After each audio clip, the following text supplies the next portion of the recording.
2021. And this is the second performance oversight hearing with the District of Columbia Housing Authority. And we are conducting it jointly with the Committee on Human Services.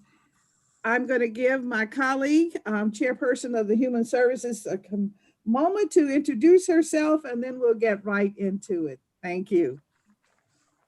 Thank you, Chairperson Bonds and your team for working with me in mind to make this joint performance oversight hearing possible today.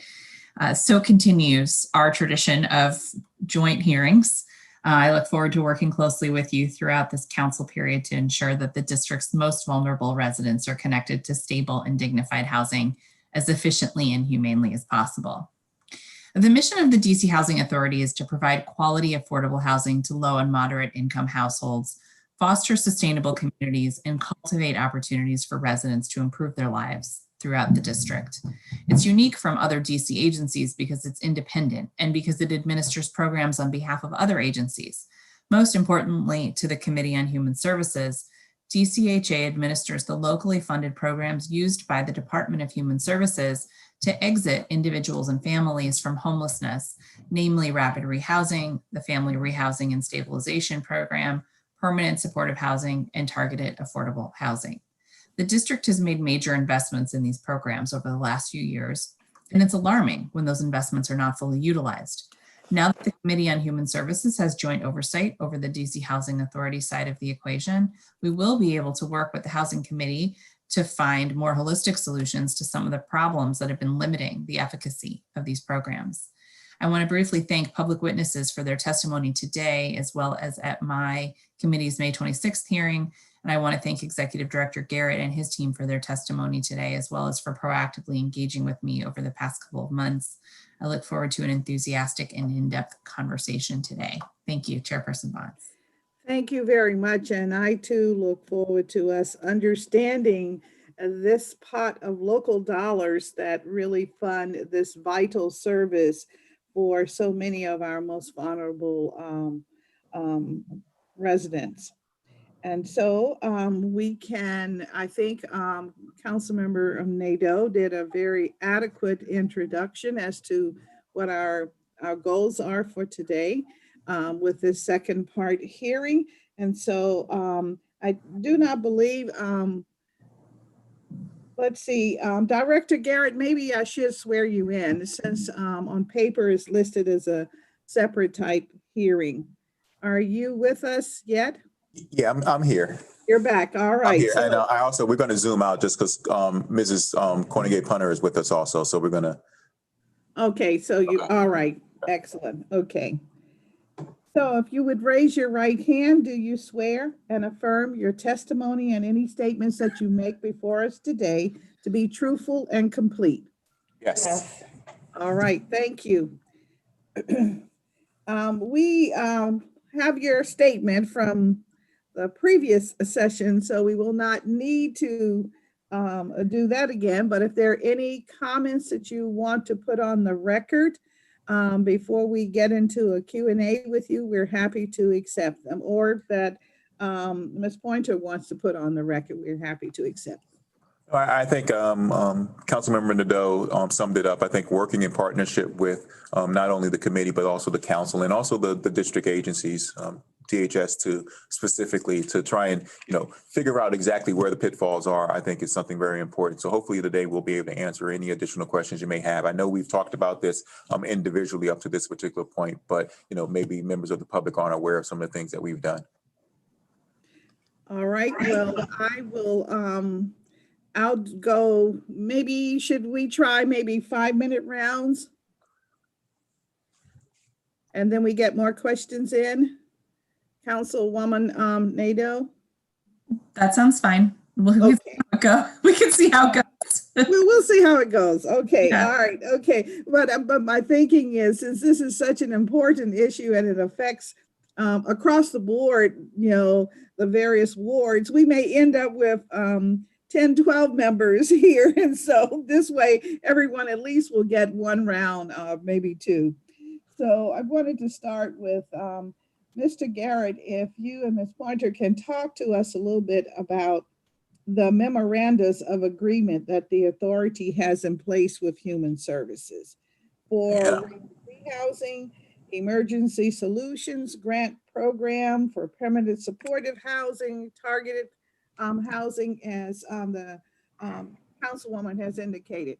Okay, so I'm going to ask Keiko to, I think we have a slide for that also. I love to be visual. But at the end of the day, there are MOUs which outline exactly the responsibilities of DCHA to be the administrator of the program. It also outlines the responsibility of the various partner agencies and how we administer the program and their responsibilities for us.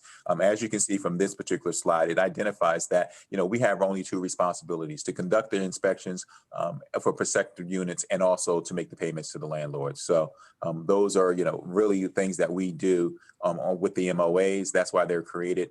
We require or have the expectation that, for many of the programs, we get referrals from DHS or a stakeholder who's involved in the program, a service manager, a service provider. I'm sorry. Okay, And so I don't know if Carolyn has anything else to add to what I Okay. just. Yes, good afternoon, Councilmember Nadeau and Councilmember Bonds. Just want to reiterate, the MOAs are definitely the tool that provides all the direction as it relates to what DCHA is responsible for versus DHS. Since the MOAs, the FRSP, ESG, and the PSHP programs are non-voucher programs, we do not conduct any eligibility screening. So as Executive Director Garrett mentioned, we are responsible for conducting inspections.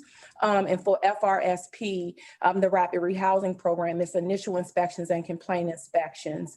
And for the Permanent Supportive Housing Program, again, we conduct the initial inspections and then inspections based on DHS's request, including complaint inspections. So it's definitely a difference between the voucher program.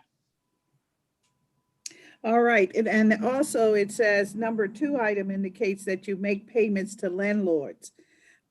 Is that an automatic payment, or how is that handled? Are you conversive with the landlord who is the vendor and also with the tenant, or is it a one-way approach to getting this funding for the unit to the landlord? With the administration of the MOAs, the client is the Department of Human Services. So DHS provides us with the information as it relates to the rental amounts that should be paid on behalf of their client, which would be the tenants that are in the units. And so again, our conversations are with DHS and their service providers. Okay, I think I don't see the clock. But I suspect that I'm close to. You have about 1 minute and 40 seconds. Oh, okay. All right. Thank you. Okay. And as it relates to the local rent supplement program, I understand that the vouchers are administered to the homeless community who are assigned housing through the Human Services Department. Is that correct? Yes, the referrals come in for the actual tenant-based vouchers, PSH and the TAH, Targeted Affordable Housing Vouchers. Those referrals come in through DHS and their providers. And the referrals go to the Eligibility and Continued Occupancy Division for screening for eligibility. Okay, so your office does a little more than just pay the bill or pay the rent. You actually, in some instances, do the screening of the individuals who would occupy the units or that are referred to you. Is that correct? Yes, for the voucher programs, for PSH and TAH voucher programs. Yes. All right, and I see your elaborate chart on the screen. Try to read it really quickly. When you are determining eligibility, I see a number of documents that are required. So for the public that cannot read it effectively, could you explain to us what these documents are and how these documents are factored into the review process? And then, of course, tell us what the background check means, because all of this is a requirement. All of these are requirements before the voucher recipient can actually occupy a unit. Is that correct? Yes, and so for the referrals that are provided to DCHA, there's a packet, an actual application for housing packet and certification forms, and their attachments as well. So the other required documents include identification, and it doesn't just mean an ID card. So for the LRSP program, the service providers can do a lot of self-certifying for the referrals. As it relates to a social security number, if they have it or don't have it, we have forms for that to be filled out. So that's not a required document, but a form will be filled out to include identification information, whether or not there's a social security number or not, proof of birth. So again, you may not have a birth certificate, but there are forms that we can have the provider complete and fill out, because we know we're dealing with a population that is, not housed, may not have documents, so we do not inhibit their process for going through the program. Any proof of employment, meaning pay stubs or any documentation that you're receiving some other type of benefits, financial benefit. And then any school enrollment forms, if possible. Again, a lot of these forms can be self-certified. And then we go through, once we get a complete packet, so we have the packet and the eligibility process, we go through a screening. We go through a Class A sex offenders registry, because in fact, that's the only criminal activity that could actually prohibit you from participating in the program if you're a Class A sex offender. Any other violations can actually be mitigated. So many times there are mitigation letters that accompany the packets. And once we go through the actual eligibility screening process, the background check is completed along with the Class A sex offender registry being, reviewed for anyone in a household over 18. A determination is made whether or not you're eligible or not. So given that this process requires extensive paperwork, and you indicate that the client or the resident who is assigned this specialized housing can self-certify, what is your time frame for concluding your review of the paperwork? So we say up to 30 days. We have actually changed a lot of our processes from the first quarter of the fiscal year, October, November, December, through present.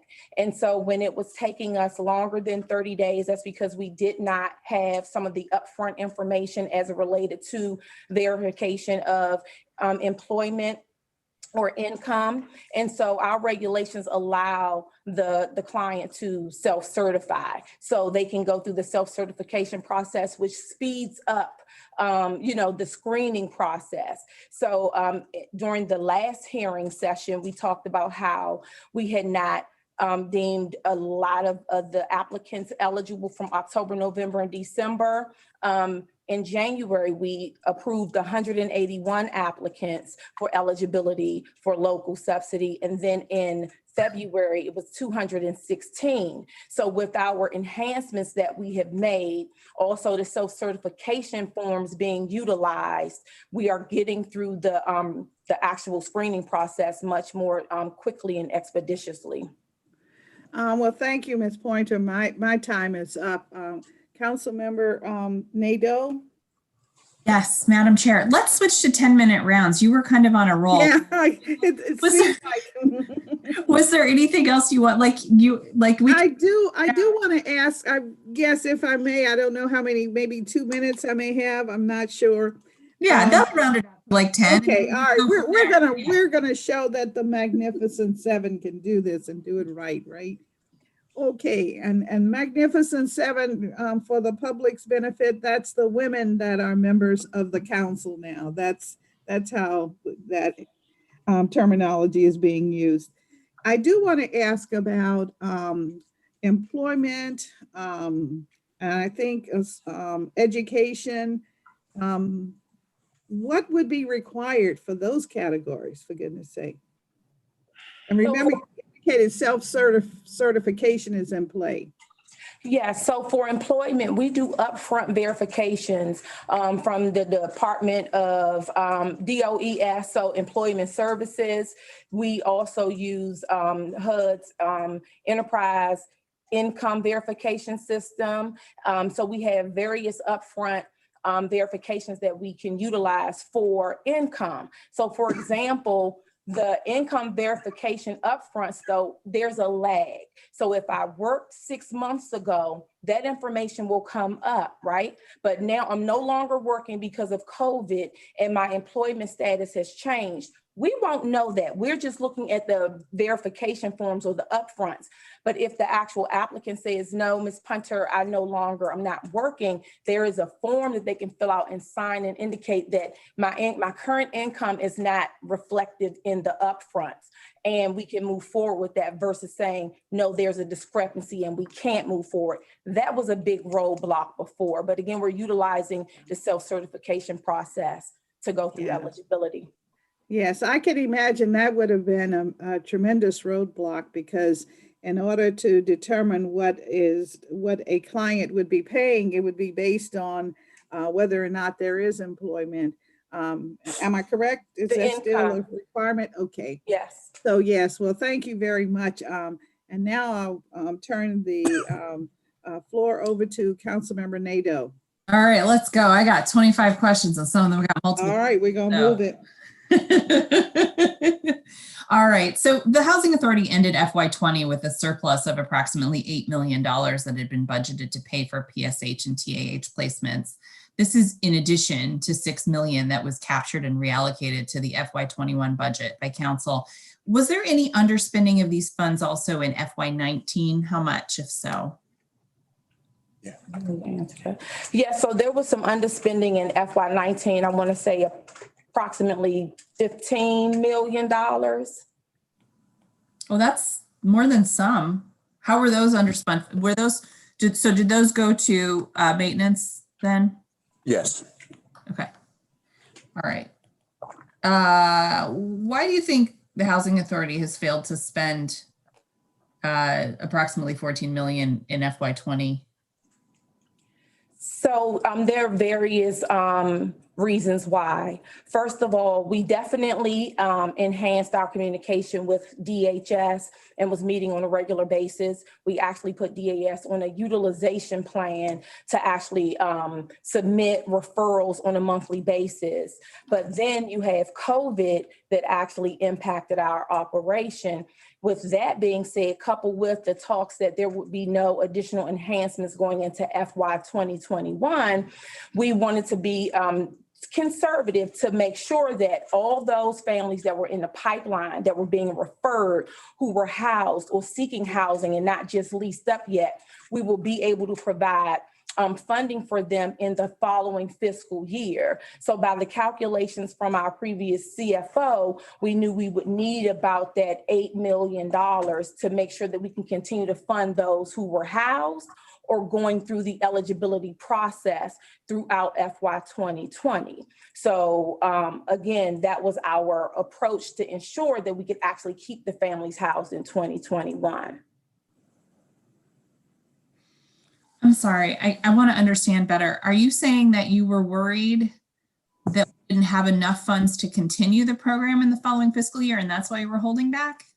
Based on the assumptions that there will be no enhancements, because what we, again, want to make sure is clear and emphasize, based on the voucher allocation, that's a projection, but it's not ever really the amount that it really costs to house a family. We have large families that are housed in the PSH and TAH program, in which we spend contract rent amounts onwards of $5,000 to $6,000 to $8,000. And that's so. Was your judgment that what was included in the 5-year financial plan did not meet the needs of the population that was currently housed? Well, it was a combination of understanding that possibly we weren't going to be receiving the enhancements, council member. And that's where we had to make a decision in order to continue with the residents that we needed to house in fiscal year 21 that was coming over from fiscal year 20.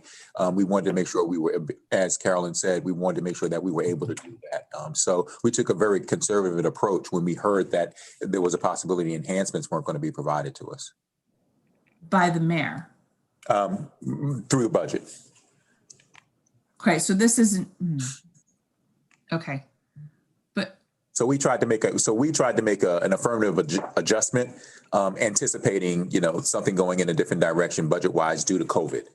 but that's not really your call, is it? I mean, if you're administering a program and we've set aside funds for a certain number of people, now we've discussed one-on-one and in our meetings that sometimes what we set aside doesn't work on average because it costs more, right? And I know Ms.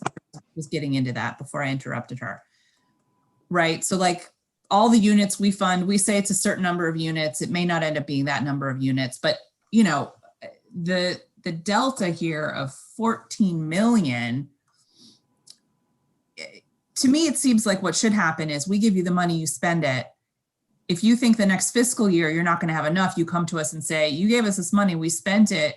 Now we need the enhancement or these people aren't going to have housing, which is basically how cost of living adjustments happen, right? So it seems to me like it was a policy decision that maybe wasn't the Housing Authority's decision to make. Okay. Understood, and I hear you. And I think what we need to be able to do in the future is to have open lines of communication about where we are from a budget standpoint. But I think it's also important on both sides with all the agencies that are involved that we understand how we're averaging and anticipating the number of vouchers that we're going to be producing for that particular year. I agree with you, and I'm willing to have that conversation on the front end. And we've learned a lot as I became chair of the Committee on Human Services. I've learned a lot year over year on how much money will buy us how much housing, right? Buy is, rent, but Understood. So each year we think we're adding this much and getting this many units, and we get through the budgeting process and we find out, oh, this fiscal impact changed and this changed and it's really only this much, or the mayor calculated this and we've got to make up for it with the council allotment. Been there. So we're happy to have those conversations. But when we explicitly make an enhancement, it's because we want more units. So when Ms. Punter said, you heard there, and you reiterated, you heard there wasn't going to be an enhancement. I mean, at what point in the year was that?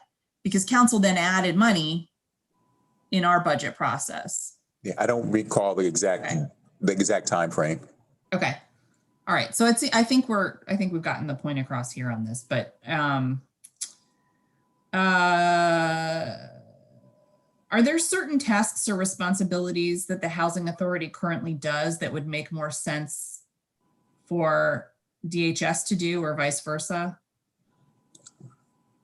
I don't believe so. And as I said to Councilmember Henderson in the previous hearing, what I think that we should try to do is wait a few more months to see whether or not our efforts to make changes have been effective. As Carolyn was trying to point out, and I noted earlier, in October we only deemed 40 people eligible in October, but based on the changes that we made, in the month of February we hit 216. So, yeah. So it's my hope that we've done enough and can continue to do a little bit more to enhance our processes with DHS and the other agencies involved, that we don't have to worry about shifting any responsibilities, that we've gotten control of it. So one thing that Ms. Punter said earlier too, I wanted to come back to, which is something about DHS being I didn't quite follow something about DHS and a maintenance plan. Maybe it was about how often they're sending cases over. Is there someone who can clarify what that meant for me? Yes, I said a utilization plan. Utilization so a voucher plan. Utilization plan. So if we actually parse out how many referrals you would send on a monthly basis and how many we would deem eligible, and then actually take through the lease up process. So that's a utilization plan. And we meet with DHS monthly, and we actually provide them with updates and reports. And is that meant to say, are you trying to to suggest to them how many you can handle per month? Or is it, I mean, what's that conversation like? Well, actually, it's not how many we can handle a month. It's how we can make sure that we can get to that targeted number by the end of the fiscal year. I see. What I want to reiterate is that you will never have a full lease up with the money, because if you budget out 12 months of, funding and it's October 1, you're not going to have people leased up on day 1, October 1. So we do have some lag time with lease ups, which would be considered, normal.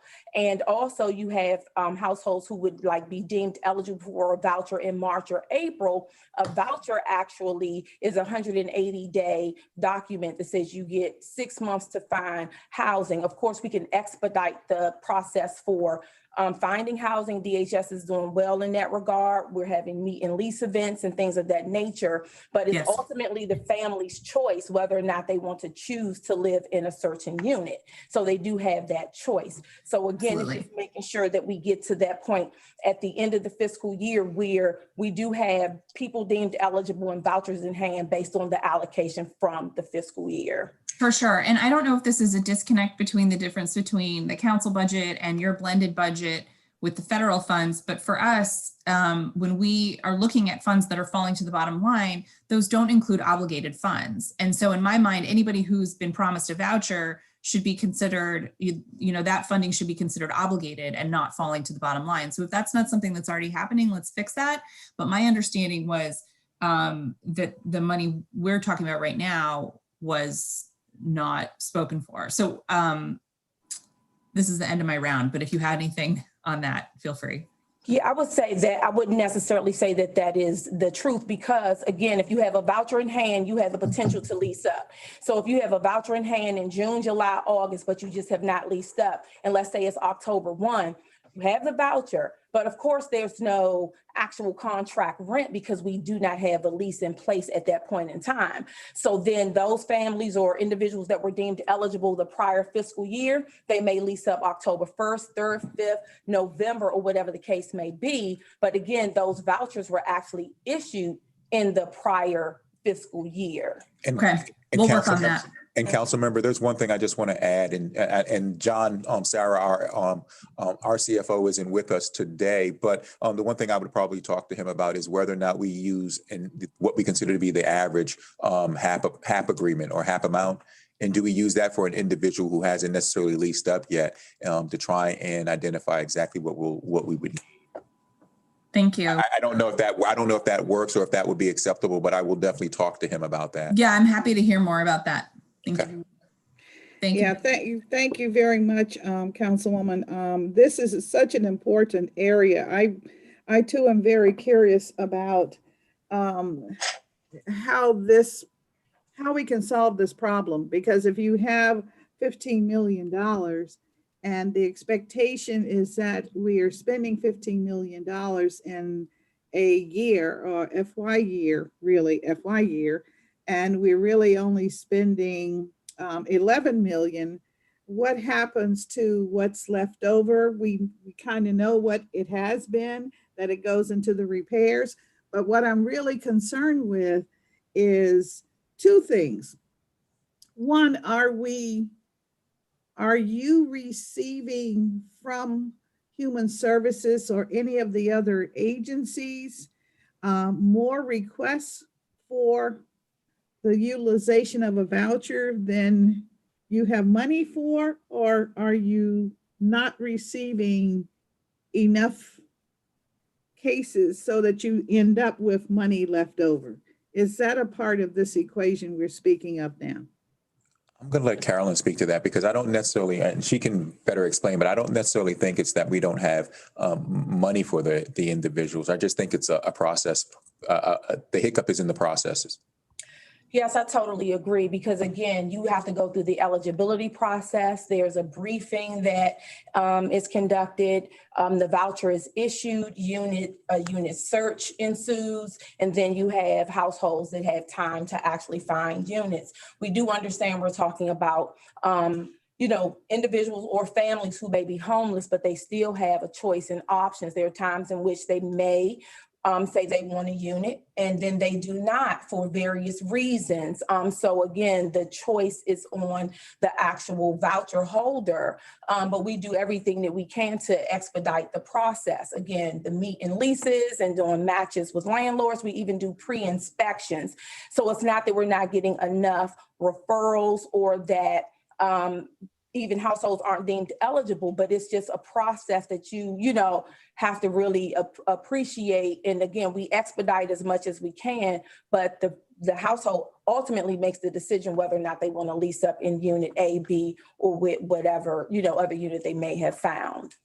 But I also want to Okay. say, Councilmember Bonds, I'm sorry. I also want to say that as I've explained, I think we'll get a better feel for where we are, because when you look at, you know, possibly 181 in January being deemed eligible and another 216 in February being deemed eligible, we don't know what the number is for March just yet. But if those numbers hold true and hold the same, I don't think we'll be in the same situation or having this conversation next year. Okay, well, we hope not. Of course, when we began the repair and maintenance fund a few years ago, the intent was we knew as a government that there was always money that fell to the bottom, Right. and that we could use for, you know, repairs on the various properties. And it was a good thing.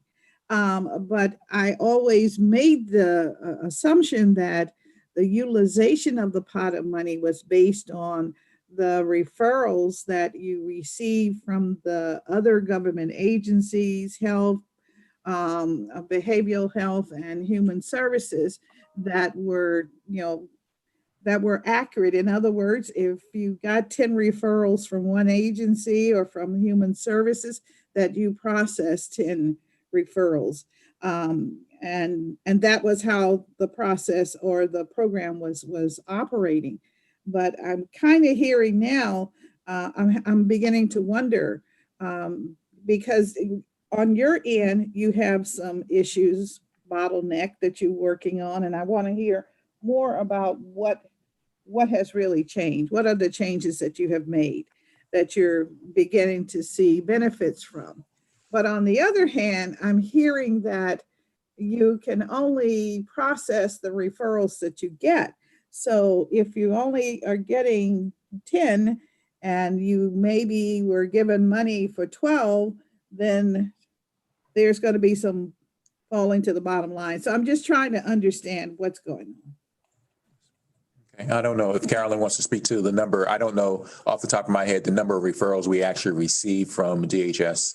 Yes, and that's one thing we're working on a dashboard so that we can actually track metrics and milestones throughout the process.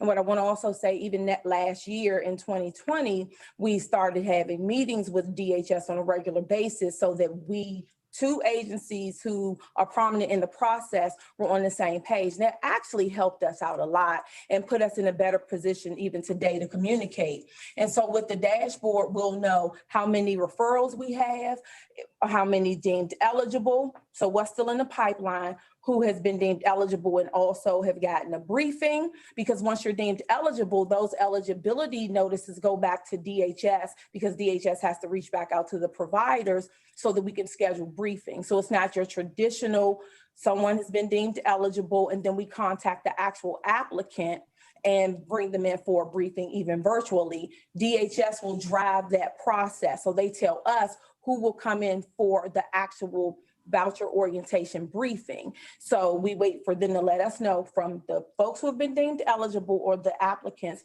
who's coming in for a briefing, and we do the briefing and then issue the voucher, and then the unit search starts. But the dashboard will actually give us numbers for each and every part of the process all the way up to lease up, so we can do better projections and work hand in hand with DHS to utilize the allocation of funding.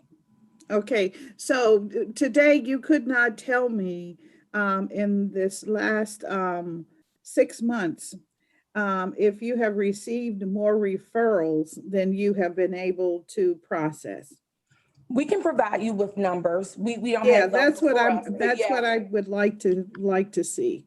I think that's important because in my impression of the system is that you were receiving, you processed every referral you received. If that is not true, I would like to know that. Yes, we do process every referral that we receive, but going back to the enhancements that we made and the other measures that we've taken. So before, we would get an application. If the application was not complete and sufficient, we will circle back to the provider, DHS, we need complete application. That could take some time. Then they would have to go locate the actual applicant. Maybe documents weren't signed. We needed, more information that was not included. And so that definitely slowed down the process. So when you say actually going through the process for every referral that we receive, I would say some were in a parking lot, so to speak, because we didn't have a full and complete application. With the enhancement process, we are, as soon as we get the referral, we're doing our upfront verifications, we're doing the background screening, we're doing things more expeditiously so that while we're waiting to get these other documents that we do need to close out the actual referral, we are already almost to the point of saying this applicant is eligible. So it leads to your point that we are at this point processing every referral that we receive. It just wasn't our process before because we normally don't process until we get a full, complete application. Okay, and I have to ask then, would the process be even better if the eligibility were determined by Human Services and your role was simply to transmit the payout to the vendor? I would say, and to do, of course, the inspections. Yeah. Right. I would say no. And in particular, with us expediting our processes and putting enhancements in place, like we mentioned, the first quarter of fiscal year 21, we only went through 134 eligibility screenings, saying approvals. Not that we weren't working on others, because we had some in the parking lot trying to get documents and information. So that's from October, November, and December. But in January, we had the spike of 181. And then February 216, I expect that to continue. So we're on the, the upstroke of, again, firming up our processes and doing things quicker. So, and I do understand that. And I know it is a collaborative effort. And thank you all very much for that. I guess my question is, if you do not have a relationship with those individuals who are referred to you, and the relationship is with Human Services, does it make more sense for Human Services to say, here are my 5 people who are eligible, and I need a 1-bedroom, I need a 3-bedroom or whatever, and then say, and I'd like to start the arrangement in 15 days once you complete the inspection. And therefore, let's move forward. And then your responsibility would be the payout. So I'm just curious about that. So no relationship is under the MOAs. When we're talking about the actual voucher referrals, these families and individuals will be our clients. So it's similar to pulling someone off of a waiting list. It's just that those referrals are coming from a third party.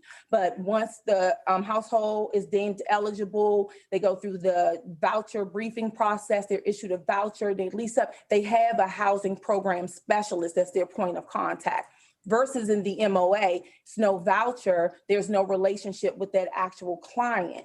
That relationship is with DHS, so that's a different process. Thank you very much for that, because I wanted everyone to know that slowly but surely we are pulling individuals from the waiting list, so to speak, in order to get them into housing. I was not trying to be crafty, but I'm glad that you put it out like that, because that has been a continuous concern.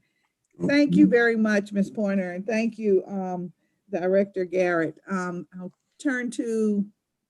We've been joined by Councilmember Silverman and Councilmember George. So, Madam Chair, I think we accidentally skipped Councilmember Silverman and started a new round. So what if you're open to this, what if we go Silverman, George, and then I can tack on? That's fine. That's fine. Then we can start over the next round fresh. Councilmember Silverman, My turn now? Okay, great. your turn. Terrific. I got confused by this two-part approach. Well, good afternoon and hello to everyone from DCHA. I'm gonna have a more of a big picture question, Director Garrett. Obviously, to move people out of homelessness, we need to have homes for them. And so my first question is, what federal programs can we use through your agency to not just preserve housing, as in keep the vouchers we have and the housing we have, but actually add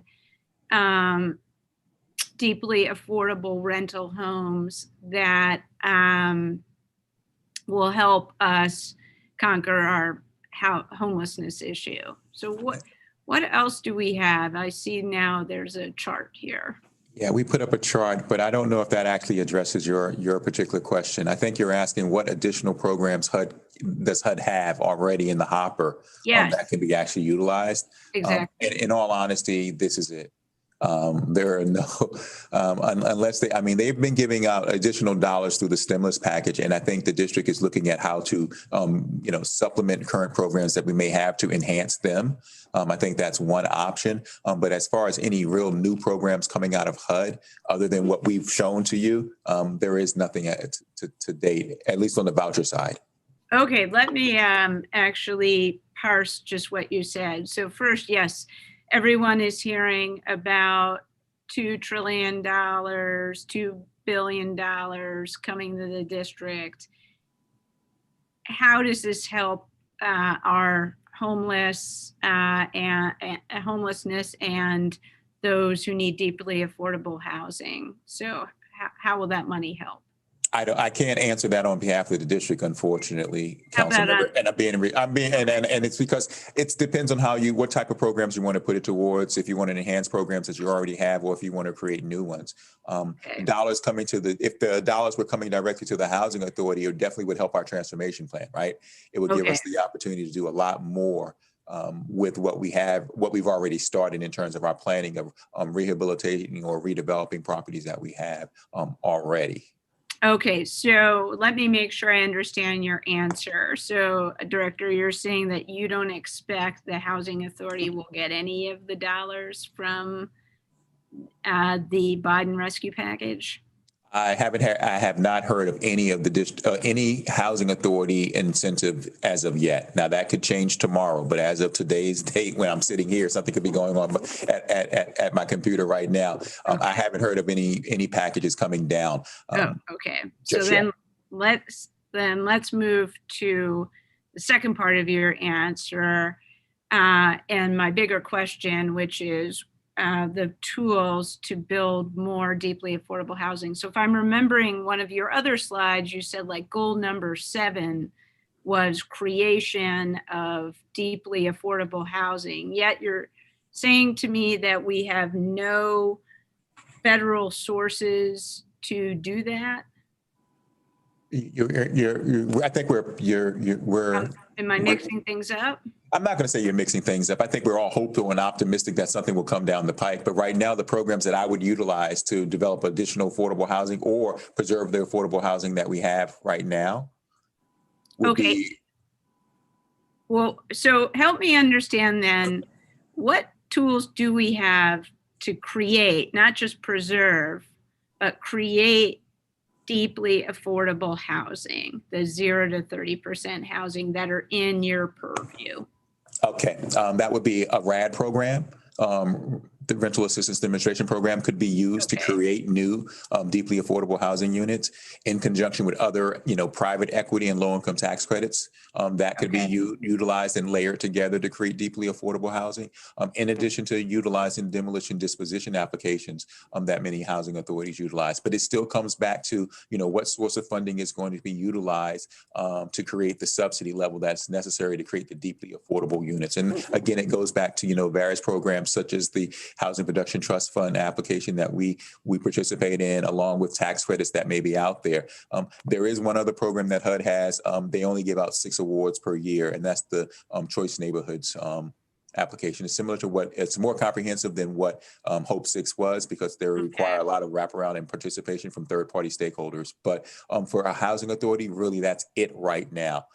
Okay, so what I'm concluding from your answer is that if we are going to create new deeply affordable units, we're going to have to largely use local dollars. As of this time, yes. Okay. Yes, I'm optimistic, though, again, that there will be something for housing authorities to be able to leverage in the future. Okay. I want to move to a question that sort of combines this and COVID-related issues. Let me ask you, I was concerned to see sort of temporary relocations of senior properties like LaDroit Senior Property, because when medically vulnerable residents are relocate, their health often suffers. You know, people are in a vulnerable state, and sort of any change can really be affect their physical and mental health. So let me ask you, why are we not like doing a build first approach at a project like LaDroit Senior? Well, actually, Council Member, the one thing that we're talking about with the Transformation Plan 2.0 is taking a step back and looking where we can create opportunities for build first. By consolidating units. So that's something that we're actually looking at. But LaDroit Senior, that is not a full a gut rehabilitation or redevelopment opportunity. That is a rehabilitation, similar to like utilizing RAD, where residents aren't moving quote unquote outside of the property. They may be moving within the building itself. Versus leaving and packing up and having to do all of that. That's not what we will be doing with our senior buildings in any way, shape, or form. So let me ask you, so still my, and you can attack my premise, but, my premise is that we have medically vulnerable people who are going to have to even move temporarily. Is there any way to do the rehabs like floor by floor so people? That's what we would, but that's an example would be, that's the approach. Actually, with judiciary, that was something that we were doing. We were shifting about 25 residents to one side of the building within the building itself, building footprint into units that we had turned around so that we could go through on a lateral basis and hit units to deal with infrastructure, sewer lines and some plumbing issues that they were having. So that is actually our approach. We don't try to move, especially at the senior buildings. Again, we're not trying to relocate seniors outside of the building itself. We're using internal relocation space. Now, what that does for us, though, it does take longer to do the rehabilitation of the building because we're not able to take everyone out at one time and then bring everyone back. And we take into consideration, again, the impact that it would have on the families and the seniors that live there. Okay. I do want to ask sort of a general question about staffing, Director Garrett. How many executive or senior positions are currently open or about to be open? And how many employees have separated from DCHA in the last fiscal year? There seems to be a lot. Okay. I actually honestly don't have the number of individuals who have left the agency. Okay. And as far as senior positions that are vacant and open, none. Okay, none. Okay, so you're not searching for any senior leadership positions right now? No, all of our senior leadership positions are filled. Okay. Okay, I'm actually gonna end my round there. Okay. Thank you. Thank All you, right, Chairwoman. thank you very Bond. much, Councilmember Silverman. Councilmember Lewis George. Yeah, thank you, Chairperson Bond and Chairperson Nadeau for holding this hearing. I love the combined effort. As a member of the Human Service Committee, I'm excited to be able to, ask questions about this today. And good afternoon, Director Garrett and everyone from DCHA. I just have a few questions because I know some of my colleagues, as I was listening in, cover a lot of these. but wanted to go to a few things. One was the permanent supportive housing. So currently, permanent supportive housing voucher holders are, my understanding is that they are not assigned a DC Housing Authority housing navigator until they have leased up.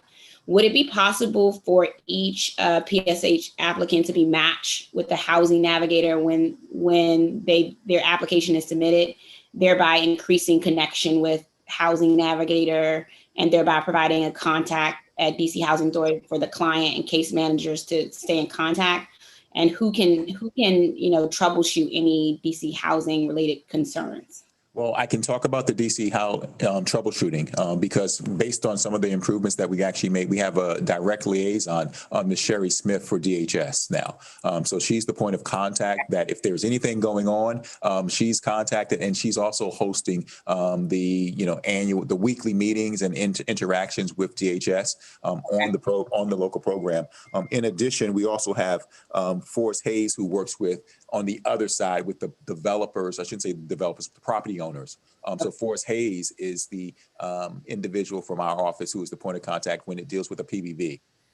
So we've set up that particular system for ourselves. I think we have also added, staffing to the program for new FTEs full-time to deal with the local program. In addition, we still have people that work at the agency who use, a portion of their percentage of time still work with DHS issues and the local program, as well as the 4 individuals that are dedicated solely to it. So those are things that we have done from a staffing standpoint. Carolyn, Ms. Punter, Mrs. Cornegate Punter, I'll make sure I get that right, can talk to whether or not, navigating or using navigators to help in the initial, contact would be beneficial. She works with her team every single day. She gets feedback from them. So I'll allow her to speak to that. Thank you. And thank you for the question. So the navigators are not a part of DCHA. Those are DHS navigators. And so they are assigned from the DHS perspective with the case managers. So we don't cover that part, but actually the housing program specialist is who the permanent supportive housing, the PSH voucher holders, and the targeted affordable housing voucher holders are assigned to a housing program specialist after they're leased up. And the purpose of that is you will talk to your housing program specialist about any rent reviews, any questions you have about your members in your household. If you need to do an interim recertification, meaning you have a decrease in income, an increase in income, or you have, additional household members. So that's the purpose of the housing program specialist. Now, our relocation, orientation, training, and counseling division in the Housing Choice Voucher Program does assist with providing referrals. So the housing program specialist at DCHA would refer their actual client to, or the voucher holder to ROTC is the acronym that we use, but the mobility specialist to assist with any transfers or unit referrals. So that definitely is built into what we do after someone has been deemed eligible.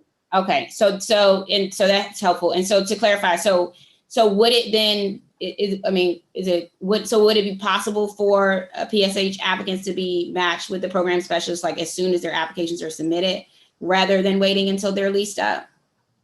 We can look into that. This is the process that we use across the board, because actually from a federal standpoint, which we do use local as well, you're not actually participating in the program until you actually are leased up. So once you're leased up, then you're teed up with your actual housing program specialist. So that's the purpose of that, but we can actually look into that, but it will be more fruitful for the actual applicant and the person with the voucher to be linked up with the mobility team, because the mobility team would be the team that will actually help navigate and assist with housing, finding units, or attending a meet and lease that DCHA has, which we do invite PSH and TAH voucher holders to. So it will make more sense for it to be the mobility specialist that is linked up with the actual voucher holder. And right now, our mobility specialists, our ROTC team, is dedicated to relocation efforts such as dealing with seniors who might be moving within their building for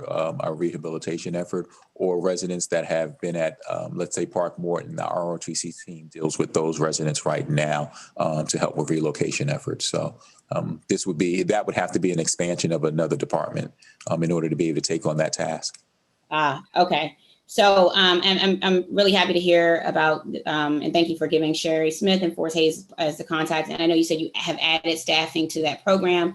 You know, how, I guess, or do you feel now that you have sufficient staffing, you know, and how recently have you added the staffing to the program? How many are we saying? We started adding the staffing to the program back in January. Okay.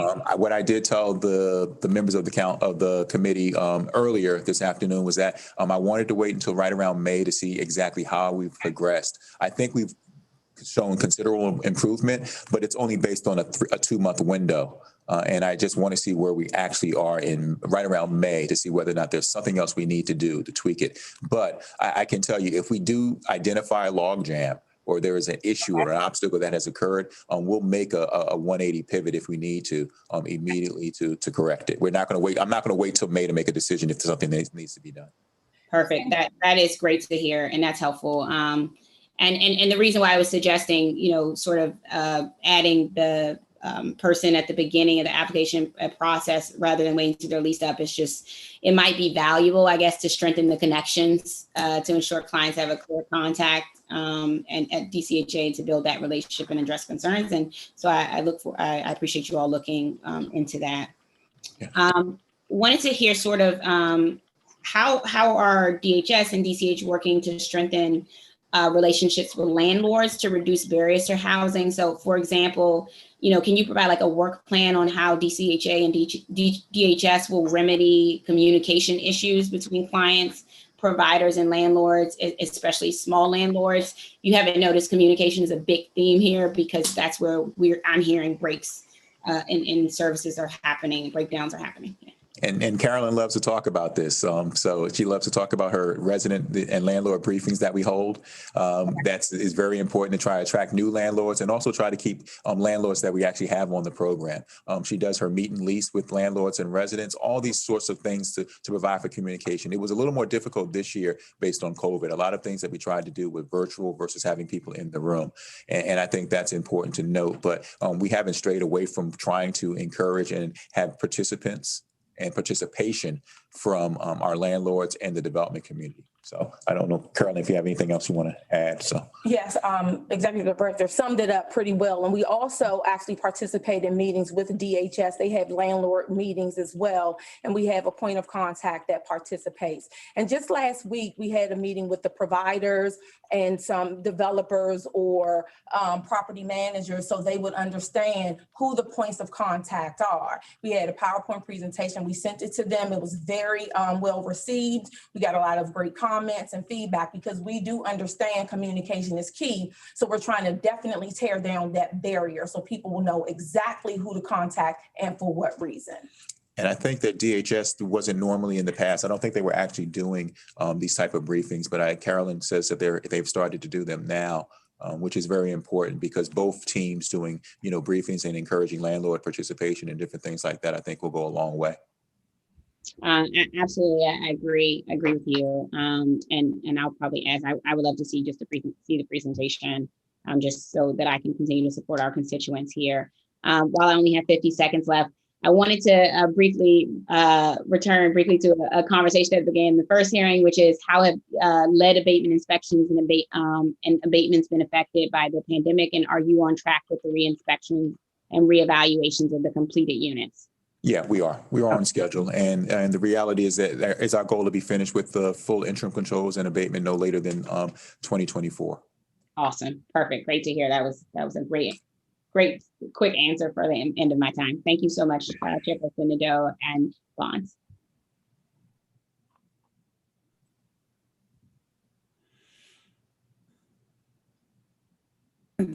Thank you very much. Councilwoman Lewis George. I do have a few more questions, and I'll start with this. Do the funds that pay for rapid rehousing emergency solution grants program and the permanent supportive housing, are they initially put in the authority's budget or in the Department of Human Services? I have to check. Yeah, I have to check on that, council member. I think they're put in our budget line. No, we do invoices, Okay. I want to say on a quarterly basis, but our Office of Financial Management, we will circle back with that information, but it definitely doesn't come to us first. It does not. Does not. Thanks. Yes, that's what I thought. Okay. Okay, you'll get us some information on that in the next, by next week, please. Sure. Specifically, do you want the dollar amount or do you want, how do you, or I do you want really the want to, process? I really want to understand the process, Okay, and the dollar amount would be helpful as well. okay. We can do that. All right. I think you have delineated this, but I'll ask anyway. What task does the agency perform that are not responsible for administering the rapid rehousing or the permanent supportive housing or the emergency solution grants program? So from DCHA's perspective and what we do for the 3 programs that you just mentioned, we actually inspect the units and we pay the landlords. So we do not do an eligibility screening. We do not do unit searches. That information is given to us from DHS. So we know to do the inspection and then to actually pay the landlord. So in reference, you actually become involved once the leased up begins. Right, yes. And in doing that, you're then responsible for the inspections and you're responsible for the payment. Yes.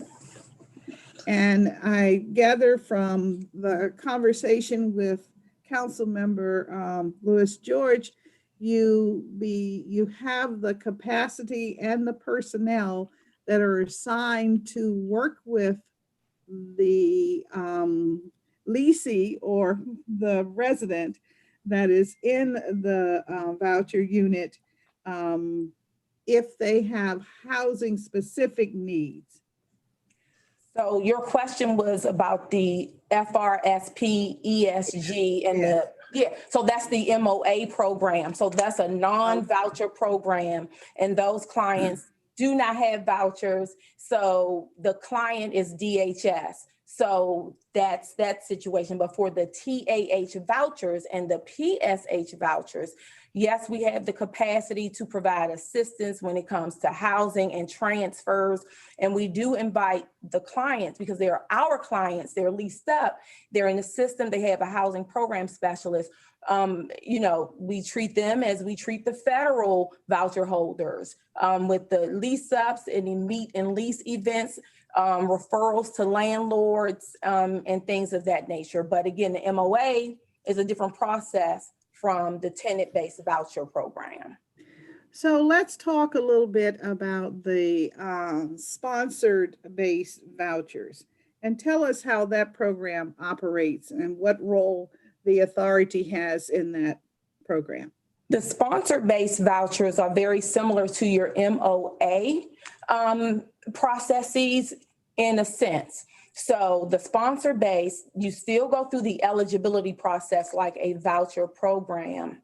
The sponsor is providing wraparound services. They're connecting the actual household to a unit. So we will pay on the actual, rent. We have deemed eligible the actual family or individual, and we're doing inspections. So that's for the sponsor-based program. But the sponsor is really hands-on and very involved with the client. If the client needs to transfer, the sponsor will let our housing program coordinator know. So that's a different job than the housing program specialist, but the coordinator will help in that instance with the transferring. So it's almost a mixture of the two programs. It's almost a mixture of the MOA and the project-based voucher program merged into one. Hopefully that makes sense. It takes a lot of brain power to comprehend the three different systems that you clearly run. And I want the public to understand that it is a complex process that we're discussing. As it relates to the sponsor-based program, is there a, do you enter into a contract with the sponsoring entity? And is there overhead a part of that contract, or how is that part, how does it operate, and where does the money come from if there is overhead? Because if I'm a sponsor, surely I'm being paid something to get and to do this task. So I'm trying to understand that relationship. And does that come out of the authority budget, or is that pre-budgeted through, let's say, human services or behavioral health or the other entity that it might be? So it's a 15-year contract, almost similar to the long-term subsidy contract that we enter into with LRSP project-based units. So it's looked upon in that nature. So that's what that is. And there's a set amount that was approved by the budget authority, for annually, but for a 15-year period. That program definitely predates me. I want to say it started in 07, 08, somewhere around that time frame. So those contracts are up for renewal. I want to say in 2023, I want to say, but sometime very soon. And the negotiations of that, will occur. As it relates for the overhead, are you saying the administrative costs for running the program? Yes, of course. Okay, so when the program was created, there was no built-in administrative cost from what I have seen and read. But again, this is a program that started, it was in the inception. So moving forward, I don't know if, it was long-term vision about what it would take to keep the program moving forward. That's something that needs to be discussed in the very near future with the renewal process. All right. Needs to be discussed. It would be discussed by your agency and I guess the originating entity. Absolutely. City Council would need to be involved. I think we all would need to be involved because these are units as well that are providing those, of our community who needs assistance, who needs the housing, and so we want to make sure that we're providing them with adequate housing, but also that the agencies that are actually providing the services are, there's an administrative cost to that as well. So I think it needs to be a discussion amongst everyone who's involved with the program. And thank you very much, Ms. Hunter. I forgot Hunter to add that. Forgive me. It's okay. But I guess too, we're talking about deciding as well which budget this administrative fee will be contained in. To me, it makes sense that it would be a part of, I guess, the budget where when I mean originates. If it's a process that originates through human services, then it's a human service, contract. If it's behavioral health, it's a behavioral health contract, and what have you. Let me ask you, does the authority have in place any sponsor-based programs? In other words, have you established any? Has your agency established any sponsor-based programs? No, not sponsor-based with wraparound services. Do we have? No, we don't. We don't have anything like that. All right. Thank you very much. I have 23 seconds, so I'm going to put those in the bank and move to my colleague, Councilwoman Nadeau. Thank you so much. Director Garrett, FY20 and 21 to date, what was the average or mean cost per unit per program for the? I'm going to say right around 1,800. It was an 18. I get the numbers mixed up because it's 1,800 is for family, 1,400 for a single individual. For PSH? That's for both. We don't, for the voucher program, it's bedroom size. So we don't delineate a PSH voucher from a TAH voucher unless it's family or individual in a sense as it relates to the actual per unit cost, because you're leasing in the city in one of the neighborhoods, right? Mm-hmm. Okay. And what about for those two programs then, the average or mean cost per unit by size of unit, number of bedrooms in each of the programs?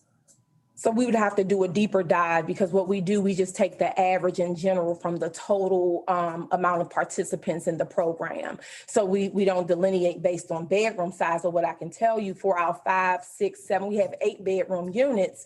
Again, the HAP contracts go up to the HAP contract goes up to $8,400. But we can provide you with more information structured on per bedroom size. And the answer that you just gave me before, was that for FY21 or FY22 to date? It's both. It's for FY21. So it was 20 and 21, really. Yes, to date. It's both. So it's 18. Okay, sorry, yeah. Yes. Mm-hmm. You have the projected for FY21 and FY22? No, we can provide you with a projection. I don't have that information in front of me. For PSH and TAH, are there any factors that have resulted in the average cost per unit going up or down? Yes, certainly based on, transfers from one unit to another, depending on the sub-market. Also, COVID, loss of income has definitely impacted the program and the amount of HAP rents that we're paying. You want to say more about that? The rents, the changes in rent? I want to bounce in there if I can, because I know the answer to that one. It's actually, we've had 145 individuals from the local program recertified due to loss of income or change in income. And from that equates to about $700,000. In PSH and TAH? Yes, total. Total. Interesting. Is that primarily targeted affordable housing? Because I think that, do you have that separated out at all? We can separate for family, but we just, for the total, again, local program, that's the number, but we can actually separate it for family. We can do that. Okay. Are individuals and families participating in the PSH and TAH programs seeing their incomes go up or down generally during the pandemic? Again, we've seen some with the incomes have decreased, and we only know that if you have to come and let us know that your income decreased, and then we will conduct an interim recertification so that you will pay, again, up to 30%, no more than 30% of your total household income. And then the HAP payment will actually go up so that we can make sure we meet the contract rent amount. And so we provided you with those numbers, the 145. So are you seeing any folks whose income is increasing due to federal payments, like folks who are receiving federal benefits that have been enhanced during COVID?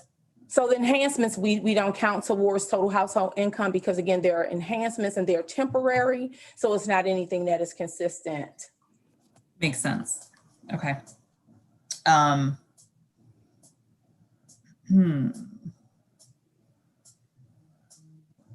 For the first 4 months of FY21, the average number of PSHI slots and units that have been leased up per month is about 38 per month.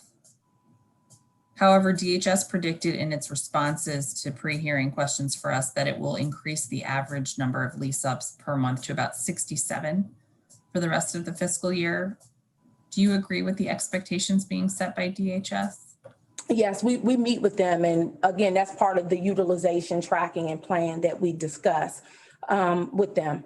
And so we can actually make sure that we can actually support more if they sent more for lease ups. We can support more. And I know you've talked about this a bit, but can you say one more time what steps DHS and DCHA are taking together to ensure that you meet these targets? Yes, so again, the dashboard is going to help us greatly. We meet, in particular, Sherry Smith is meeting with DHS on a weekly basis so that we can ensure that we have our targeted numbers correct. We also have enhanced and sped up the eligibility process. As it relates to the voucher briefings, we've included additional briefings during the week, so there's no bottleneck with the briefings of those applicants deemed eligible. As it relates to the lease up process, the staff can actually lease up on an average 8 to 10 lease ups a day. And with that being said, we could do 800 lease ups in a month. So even with the additional 67, or I think they're projecting 123 or 124 total lease ups for PSH and TAH monthly, we can certainly handle that. If we needed to do more, we could as well. Okay, so you feel like whether they are using this target or an enhanced target, that you have the ability to fully utilize the funds invested in PSHI? Yes, we have the capacity. Great. When will we know whether or not you all are going to be able to hit your projections? And, mainly I'm thinking about our budget cycle, right, beginning in April. Mm-hmm. So the dashboard is being created. That's going to be totally helpful for us. We're working on that. We're hoping to turn that around very quickly so that when we meet with DHS, we can have more accurate projections even for them. It's going to help DHS and us as it relates to meeting the target. So, and we'll be happy to share the dashboard. Great. Let me also just back up for 1 second. So to make sure I got the full answer here. So you're confident you have the resources to meet these projections. Does that ensure that we will fully utilize the funds that we've invested?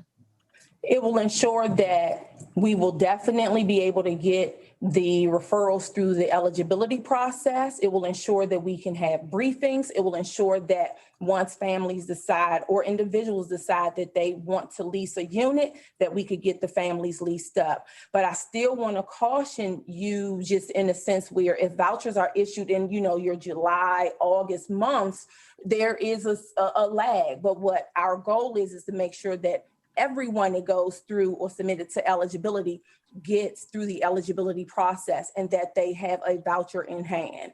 So as it relates to the lease up, that's, again, it's the choice of the household. I knew you were going to say that. All right. It's not that I'm not listening. It's just that I need you to say it a certain way for me. So I got it. You got it. All right. Thank you. Okay. And so you said we'll be able to know when in our projections once the dashboard is up, and you expect the dashboard to be up and running in a couple weeks? Yes, that's what we're aiming for. Okay. For the first 4 months of FY21, the average number of PSHF slots that have been leased up per month is about 8. However, DHS predicted in its response to pre-hearing questions that will increase the average number of lease ups per month to about 32 for the rest of the fiscal year. Do you agree with that? Yes. Okay. And are the steps you are taking to meet that objective the same as the ones you mentioned in my prior set of questions? Absolutely. And if you meet this projection, will you fully utilize the funds invested, with the exception of people who are still waiting to lease up because they received their vouchers in July or later? Correct. The same process is used for PSH individual, PSH family, and the same for TAH family and individual. Yes. Okay, good. And that answers my next set of questions. Thank you. All right, I was going to do the same, just for the public, the same 4 questions about TAH family. So we know that Ms. Punter is saying that she agrees with the expectations of DHS to do about 39 per month for the fiscal year, and they'll be using the same processes. Okay. All right, so my next set of questions is actually quite lengthy, and so I'm going to save it for my next round. And thank you, Madam Chair. Thank you, Madam Chair. And we'll now move to, I think, Councilmember Silverman, you're all right, you're on. Wonderful. Okay, thank you so much. Director Garrett, I want to talk a little bit about preventing homelessness and our eviction moratorium.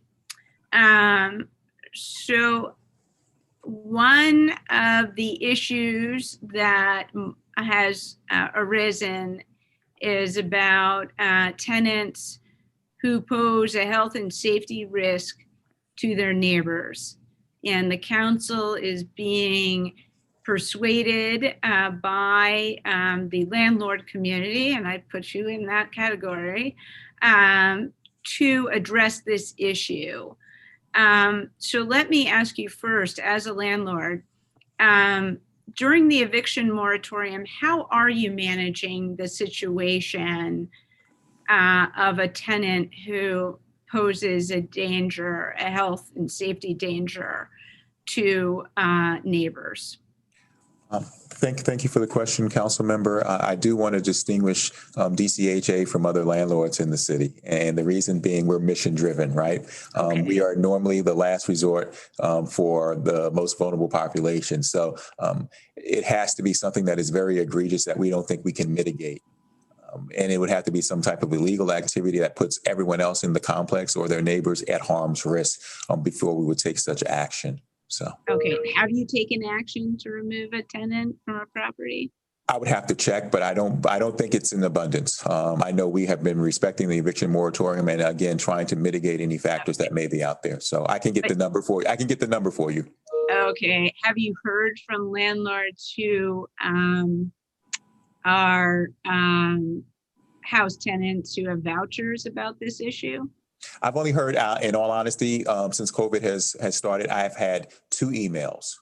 Two emails. Oh, wow. Well, I should share some of the emails that I've got. I thought you were a lot sending more yours. than 2. I will tell you. I thought you were sending yours over. So, Okay, well, I could do that, but get ready. Well, let me ask you this. And I hear what you're saying in terms of that you're mission driven, but if the council passed legislation that allowed for the most severe health and safety evictions to, for a tenant to be removed because of severe danger to neighbors, would the housing authority send notices to cure or vacate? Yes, ma'am. You would. We would, but it would have to be an extreme case. Again, it has to be something. I mean, we're talking about, situations where, everyone's at risk. I don't think we're not going to be frivolous with it, and it's not being done. And so we would take it into consideration what the circumstances were. And again, we try to mitigate certain situations prior to anything else, right? Before we move to that step of eviction. So I can't say for you with any certainty that we wouldn't move depending upon what the circumstances are. Okay, well, I can assure you that if we do it, which I think we should, it will be a very, very surgical carve out to really only address really severe cases. Let me ask you a bit about governance. Both the Audit and Compliance Office and Legal Affairs have a complicated sort of reporting relationship as I see it in your organizational chart. So all these entities sort of have a dotted line to the board, the DCHA board, but also report to either you or one of your senior staff. And that was very confusing to me, and I imagine could be confusing in terms of governance. So I have a few specific questions. Has there ever been a time when you and the board wanted something different from the auditor or the general counsel? Like the board wanted information. I think And I can't say, I think there have been times when there's been a different relationship between what the board may think the responsibility of an auditor of the audit department may be. And also the general counsel. It comes, general counsel's responsibility is actually to, service not only the housing authority as a whole, but also represent the board of commissioners at times. So that's that dotted line that you're referencing and talking about. let me pursue what you just said. So when do you think the board has a different understanding of what the auditor should do than you do? Where do you think they've gone? Oh, I'm not going to with any, there's no specific area which I think they've gone in any one direction. And please understand, I think that there's actually a philosophy about the use of auditors across the country with housing authorities, and even at a corporate component, is whether or not they're more of a compliance oriented entity on department, or is it actually quote unquote audit? Because remember, we have other as a housing authority, we have other methods or opportunities for quote unquote audit, which would be the OIG, which many agencies who don't have quote unquote audit departments utilizes, right? So in this particular instance, many agencies now use it more in a compliance method to assist the housing authority in that manner versus quote unquote an audit type of organization or department. Let me reframe the question. Do you believe that the board has the authority as the board to make requests of the auditor and general counsel on its own? Yes. Yes. Okay. Based on the way the org chart is, and based on the way corporate structure for most entities, there is the committee on audit and compliance at most corporations, and that entity or audit department reports directly. I shouldn't say reports directly to the board of commissioners or board of governors, but it has a dotted line there. And does it have to be approved by the entire board, or can like one board member make that request, or does it have to come from the chairman of the board? I would have to check the bylaws for that policy. Okay. So who ultimately has the power to direct the work of the audit and compliance office? Really, and it's still affairs office. Really, it's still you or the board? It really still falls under the direction of the office of executive director or CEO. That would be the structure to the Office of General Counsel and or Office of Audit and Compliance. Okay. All right. Because they're also, council member, they're also part of an overall strategic plan for the agency. For instance, with audit and compliance, when you're dealing with compliance issues, you want to create enterprise risk management protocols, right? To, stress test your organization and your agency. That would be something the director or CEO would ask the audit and compliance team to perform on their behalf, agency-wide. So. Okay. Because I bring this up, as you know, Mr. Garrett, Director Garrett, because sometimes the board, I've observed that the board is asked for information and they don't seem to get it. And I don't understand why they don't. Could you give me a specific example? I knew you were going to ask me that, but I think that there were certain documents. It might be related to this document that was just written about this KP. I think it's is it KPMG audit that they wanted to get a hold of that had been asked for and they couldn't get a hold of. I'm sorry, Councilman Silverman. I think Councilmember White mentioned an article. I have not read anything. Oh, okay. I have not read. I've been here all day, so I haven't read anything. I don't know this reference, but I do know.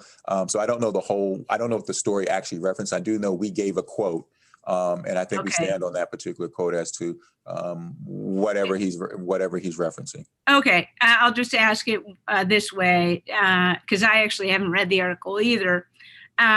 So was there an audit? Was there a consulting firm that was hired to look at the internal workings of the housing authority? Internal work? No, ma'am. Okay, so there was no internal sort of outside consulting firm. Are you talking about it for a specific issue? That's what I'm saying, because you said look at the housing authority. So I'm trying to Okay. answer your question appropriately. Okay. My last question will be, it's come to my attention, it's Women's History Month, as you know, and council member, actually, I think we have all women council members here. And it has been brought to my attention that there aren't many women in senior roles at the Housing Authority. Is there a reason for that? That's actually, I have to be very direct with you. That's untrue. Okay. That is untrue. I can send you over the number of senior individuals within my organization. And also I count supervisory roles as senior management within this agency. As you can see, Carolyn Punter is with me today. I can talk about, our chief operating officer, who is a woman. Our vice president for procurement is a woman. The person leading the OAC was a woman. So I really, and then when you go down various levels after that, both Carolyn Punter's her deputies are both women. The procurement officer, her deputy is a woman. So I disagree with that wholeheartedly. We have more supervisory level women in our organization than we do men, actually. Okay. Well, thank you for that answer, Director. So you believe that a perception that it might not be the most supportive agency for women is unfounded? Yes. Okay. Definitely. And actually, Councilmember Silverman, about a year and a half ago, I actually did a analysis of our organization just on that. I stress test us to see exactly where we stood. And we far surpassed what people's expectations probably were, or what the rumor mill was touting. Oh, okay. I'm out of time, but the apparently the firm was McKinsey to do a strategic plan. Was McKinsey hired to do a strategic plan, Mr. Garrett? Yes, ma'am. Okay, very good. If I have another round, I'll ask you more about that and read the article. Thank you. No problem. Mr. Garrett, thank you very much. And thank you, Councilwoman Silverman. Thank you. I just want to talk a little bit about the subject matter that we're committed to in this particular hearing, and that is back to the vouchers and the utilization of vouchers. I want to know, do clients tend to look at multiple apartments before they find one that can pass inspection? Are your clients finding these units by themselves, or do they utilize case managers, excuse me, please, from the, let's say from the Department of Human Services? How is this process done? And what's the time frame for it? So if you could sort of talk to me about those matters, I would appreciate it. Okay. Thank you, Council Member. I believe that, and Carolyn will back me up on this, that we use all of those tools actually to try and identify units for residents. I think the one that we also, and we talked about it earlier, that we profess is that meet and lease component for us bringing residents into the room with landlords who are ready to lease up various units. We did that and started that process, I think, when we were doing a relocation effort a few years ago, and it's carried over to just daily operational components. So I don't know how many we've had in the past year, but Carolyn can probably speak to it a little bit more about those particular efforts. But I tout the lease and greet. Okay. And I really am asking, since you brought it to the table, Mr. Garrett, are there two parts to this process? That is the part where there are housing choice vouchers that you're concerned with. And how are the clients that are local rent supplement, permanent supportive housing, voucher recipients? What is the time frame for that group, and how do they identify apartments? So that's kind of more what I'm concerned with in this particular hearing now. Okay, so Carolyn can talk to that. Thank you. All right, thank you. Thank you for the question and the delineation. So for the initial lease ups, because there's a case manager that is working with DHS and also the navigators that are also working with DHS. Many of the units are identified through the case managers and the navigators. So that's through the initial lease-up process. So once, And these personnel are with your office or with Human Services? outside agency, so they're through Outside DHS. agencies. Yes, because again, it's the initial lease up. So the case managers assist the applicant with filling out all of the forms, with gathering the documents, and then those documents are sent to the eligibility and continued occupancy division for the eligibility screening process. Once the applicants are deemed eligible, DHS will then ping the applicant and also the case managers. They participate in the actual voucher orientation briefing. In some instances, we will do pre-inspections of units that have been found in general. And that pool of pre-inspected units, the case managers and the navigators will actually assist the DHS referrals with the initial unit search. That's initial. And so you asked about the time frame for the process. Once someone is actually issued a voucher, it can take them, again, the voucher is 180 days. It can take on average about 84 to 90 days to go through the actual process from voucher issuance to actually moving in. You may say that's a long time. It's really not a long time when you have individuals and families that are choosing and deciding where they would like to live. Now, the units, again, for pre-inspection have already been deemed housing quality standards. It meets the HQS standards, correct? So, but they may not want those units, so they may look at other units. So it's not that the units have not passed the initial inspection, the households have a choice. After you're leased up though, Councilmember Bonds, and you have your housing program specialist, if you're going through a transfer, the case manager for PSH or the TAH families, we ping them. They may still assist, but we will invite the voucher holders to the meet and lease events. We will match them with actual landlords that we know are seeking 3-bedroom, voucher holders or whatever the case may be. We provide them with all the leads that we possibly can. So it is a two-pronged approach. And it just depends on if you're on the initial lease up stage or if you have leased up already and now you have a housing program specialist and you're actually a client because you've leased up in a voucher unit. Okay, well, this is a universal question, I guess you would consider. Thank you for that. I appreciate that because I was a little confused as to, who was responsible for finding the unit, whether it was on the prospective tenant or if the authority was responsible for having a bank of possible units available that they could subscribe from, or whether the agency who is, I think you had a term that you used for the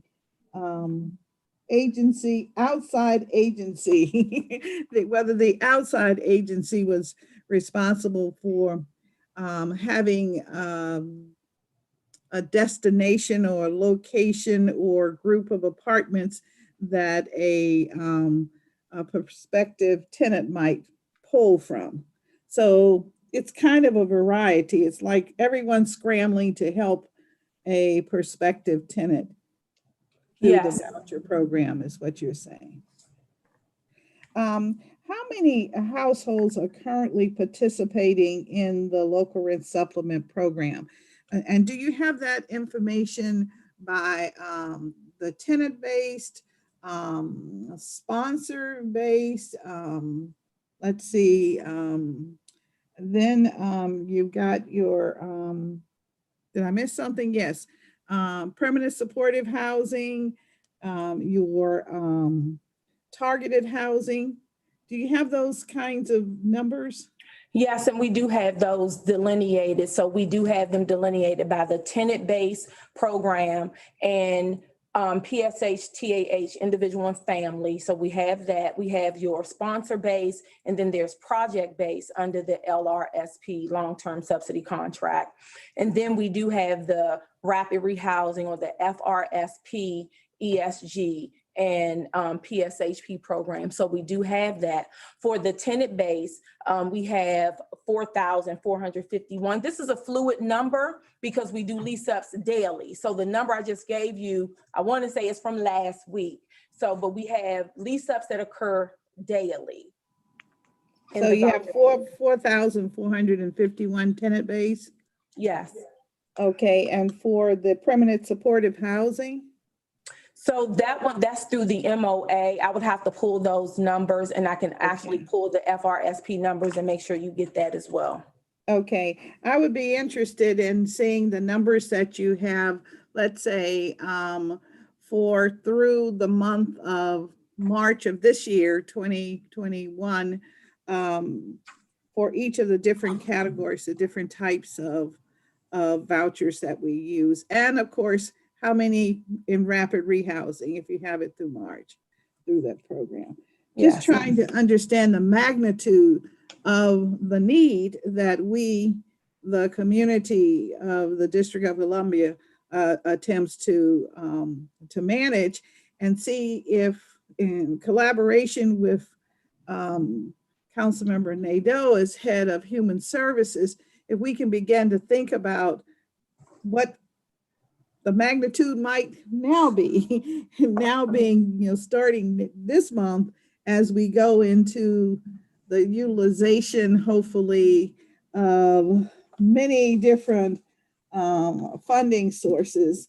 And I do want to mention a couple of pots of money that I think we may have an opportunity to touch as we look to the rescue plan. Earlier today, there were a number of pots of money that were possibly identified, and one of the pots definitely was monies for public housing residents. So now, do we know how much we're getting? Do we know if we're getting any of it? Do we know what the rules will be? I don't know that. This was like a quick summary via HUD personnel in a meeting, okay? And it was very, very quick, but I certainly was encouraged and would be very happy to, go through the list. When we think nationally, we're talking about, I think it had here public housing. Yeah, it was as much as 5 billion, and then housing vouchers, 5 billion, homeless services, 5 billion. And so these will, I think, begin to help us see where we might go. And hopefully we're going to get a piece of that, Councilmember Nadeau and Ms. Pointer Hunter and Director Garrett. So that's my message. Thank you, Madam Chair. I think I certainly, looks like I'm pretty much, well, there's one concern remaining in my head. We've heard from residents using the housing assistance vouchers that some units present environmental hazards.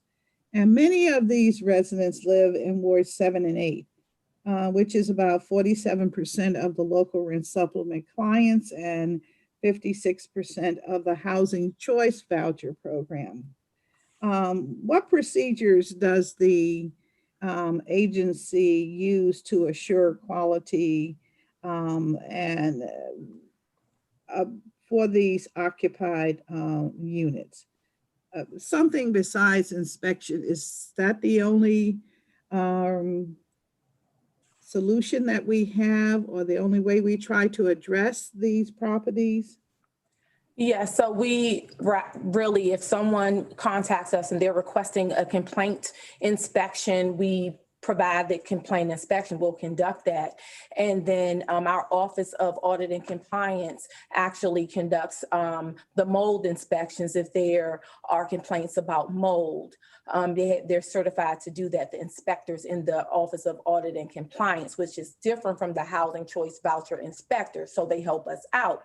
If there are instances where there is mold detected, the landlord is put on notice and they're given an opportunity to cure and remediate the mold. But also we can issue a transfer voucher, and we have done that. We have plenty of transfer vouchers that are issued. Landlord is remediating the mold while the tenant is actually looking for a new place to call home. So those are the measures that we take. All right, and so to your chart that you will provide, as we talked about the different types of vouchers and living arrangements, could you also add a column that would inform us about the number of transfer vouchers through March of 2021? And I'm thinking particularly, let's start with, if you could do it by year, let's say FY19, FY20, and then of course, this year, 21 through March, that would be very helpful. I think a good indicator of what, it would tell us a lot about the marketplace and what kind of units are made available to our persons who are our residents who are and have to use vouchers. Okay, I will provide that. All right, thank you very much. Councilwoman Nadeau, you have more questions? Yes, Madam Chair, thank you. Director, I'm trying to get a better understanding of the entire lease-up process once DHS has matched a client to voucher and made the referral. And the main goal here is to understand where there might be bottlenecks and delays in the process. Ultimately, we all have the same goal of getting DC residents into housing.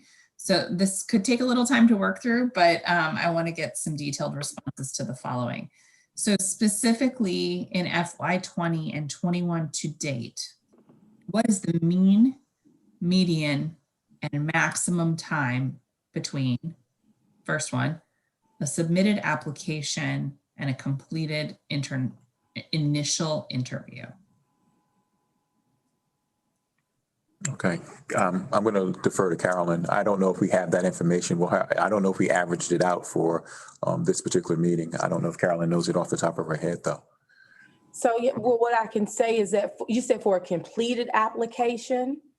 So a submitted application with the required documents and a completed initial interview.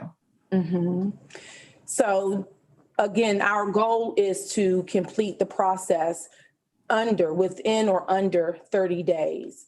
So prior to the enhancements, it did take a longer time. So we could have had applicants in the eligibility process for double the 30-day time frame because we were, again, trying to get a complete application. Once the application was complete, then it would take approximately 2 to 3 weeks to complete the process. The way in which we're moving forward now, and in particular, I would say for FY21 Q2, much more rapid. I have seen where we have completed eligibility screenings within a 5-day time frame. I have definitely seen under 30 days, but we still have some in the pipeline that has lagged. And that was, again, submitted back in December and January, and we're getting those. Those were our priority for January and February to deem them eligible. We can provide a more succinct answer as it relates to the actual mean median, so you will have those numbers. I don't want to blurt out numbers that just don't add up to what the numbers really are. Okay, so let me walk you through what I'm going to be asking for. Let me try one more thing. So could you tell me the time period for the mean, median, and maximum time for FY20 and 21 to date for an initial interview and a completed document review and background check? Yes, so I can give you the average. I wouldn't want to say like, yeah, I can give you the average. Again, for FY20, it's going to be a longer period of time. I would say the average would be 45 days, but as we have moved forward with our new process, we are much more swift. And again, we're under that 30-day time frame. And Councilmember Nadeau, I just want to point out, there were a couple of actual documents that we would require a period during this particular process that took a lot longer in the past. So one would be our background checks. Now, we try to get those back within 72 hours, where before it was much longer. In addition to that, performing our actual inspections is, 3 to 5 days after we've been contacted by DHS. And it's usually, less than 3 days to get an inspection performed. Before it was longer than that. But I think one thing that I do take responsibility for, and Carolyn has helped me, integrate this into the process now, that we don't let anything sit. And that's one reason why we're using the spreadsheet now. There, as she said, people would wait for a completed file, and in waiting for a completed file, they weren't necessarily following it up saying, hey, I haven't gotten information on this particular client. In this particular instance, now we're not letting anything that turns red gets a phone call. So. Okay, so let's try this. Could I get from you in writing by March 26th, the mean, median, and maximum time for FY20 and 21? And if you want, you can separate, in addition to that, you can separate out Q2 of 21. If you feel like that's where the policy change came in. But I'd like, I will send this to you in writing, but this is what I'm going to be asking for. The time between a submitted application and a completed initial interview, an initial interview and completed document review and background check, a completed document review and background check and voucher orientation, and completed meet and lease events, and unit identification, completion of meet and lease events and start of the unit inspection, start of unit inspection and completion of unit inspection process, completion of unit inspection process and lease up, voucher match and lease up, submitted application and completion of the eligibility determination, and completed eligibility determination and lease up. I should say, you already have the questions. We sent them over in writing a couple weeks ago. So we just like written answers then. As soon as possible, but no later than the 26th. Yes. Okay. So providers report an increasingly long wait time, upwards of 3 to 6 months, between when the voucher is matched, meaning submitted to DCHA, and when clients move in. So what are the bottlenecks in the lease-up process? And I know that we've spent a lot of time on the eligibility portion, since that's an area that you've made improvements. But where are the bottlenecks in the lease-up process? I think it's also an understanding of the lease-up process also, and understanding exactly how we move forward with it, and how we identify residents to move into particular units. So I know that Carol and I often have, back and forths about possibly residents being moved into units prior to being actually screened and ready and made eligible. And that causes a problem for us, because then we have to somewhat start the process over again for a particular resident. And I think what most, some development teams and property owners talk about is then that backs up their actual quote unquote PBV payment or rental payment, because the person hasn't been deemed eligible. They've moved them in, but they haven't been deemed eligible. So I think that is one piece that we have to work on in terms of communication of exactly what our expectations are for leasing up particular units. So Carolyn, I don't know if you have any notes or anything. Yes, I wanted just clarification. Are you speaking about the tenant-based voucher program or the project-based long-term subsidy contract program? Tenant-based. I didn't hear you, I'm sorry. Oh, I'm sorry, tenant-based. Oh, tenant-based. Okay, so as it relates to the lease up, in particular for initials, DHS drives a lot of the process along with the service providers. So once the unit is matched, we wait for DHS to provide us with the lease up information. So the request for tenancy approval, and we go through the actual rent reasonableness. And also, of course, the unit is inspected. But we also are waiting to receive the actual, we need the lease. There are things that we need to complete the lease up process. There can be missing documents in the request for tenancy approval that we need to get back. So there has been a bottleneck there, but we have dedicated lease up staff now who will actually ping and talk to the provider so that we can make sure that we have all the information. So as Executive Director Garrett mentioned, there were instances where requests for tenancy approvals may sit, but that's not the case anymore. So we're moving forward in a process. And I'm not quite sure if I've ever known a lease up to take 3 to 6 months once it was submitted in the system. So that's why I asked if it was project-based, because there are different nuances with project-based, and there have been delays there. And Sure. Councilmember Nadeau, I thought you were speaking of the project base. Oh, okay. That's why my answer talked about Yeah. the owners. I'm sorry. Okay, no, it's good. I'm glad we clarified.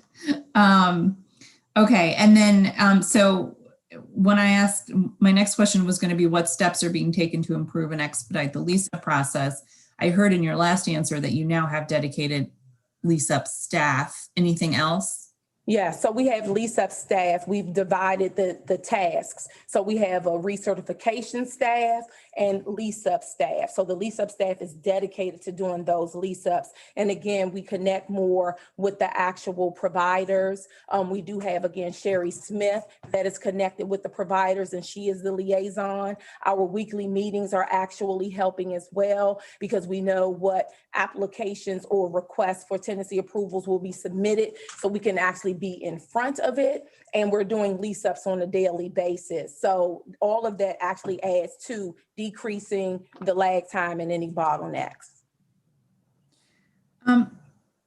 So I noticed on the Schedule A, it only shows local staff, local budget. Where can we see the staff that are paid by federal funds? We could provide that for you. Oh, great. Thank you.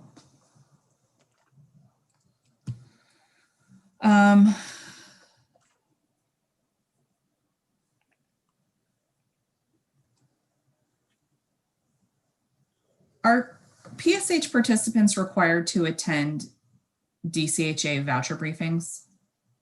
Yes, they attend the voucher briefings, PSH and TAH. Yes. Okay.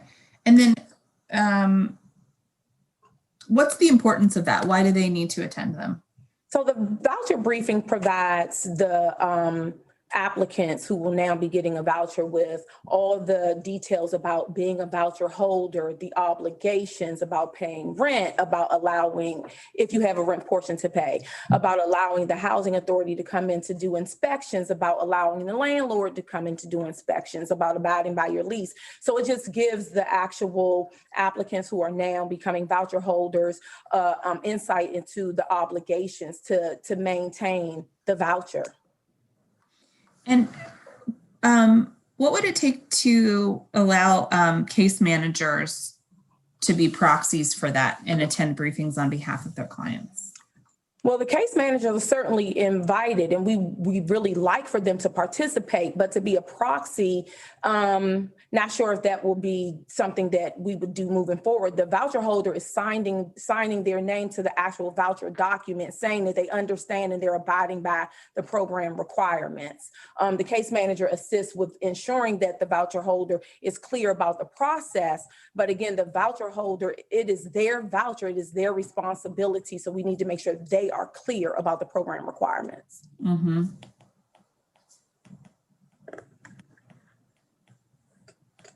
Oh, I'm sorry. Did my time expire? Okay, I'll stop. Thank you. Thank you very much, Councilwoman Nadeau. Councilwoman Silverman, are you all right? Councilwoman Silverman. I just have one quick thing, actually, Director Garrett. So I do see in the rescue package that there is money for housing choice vouchers.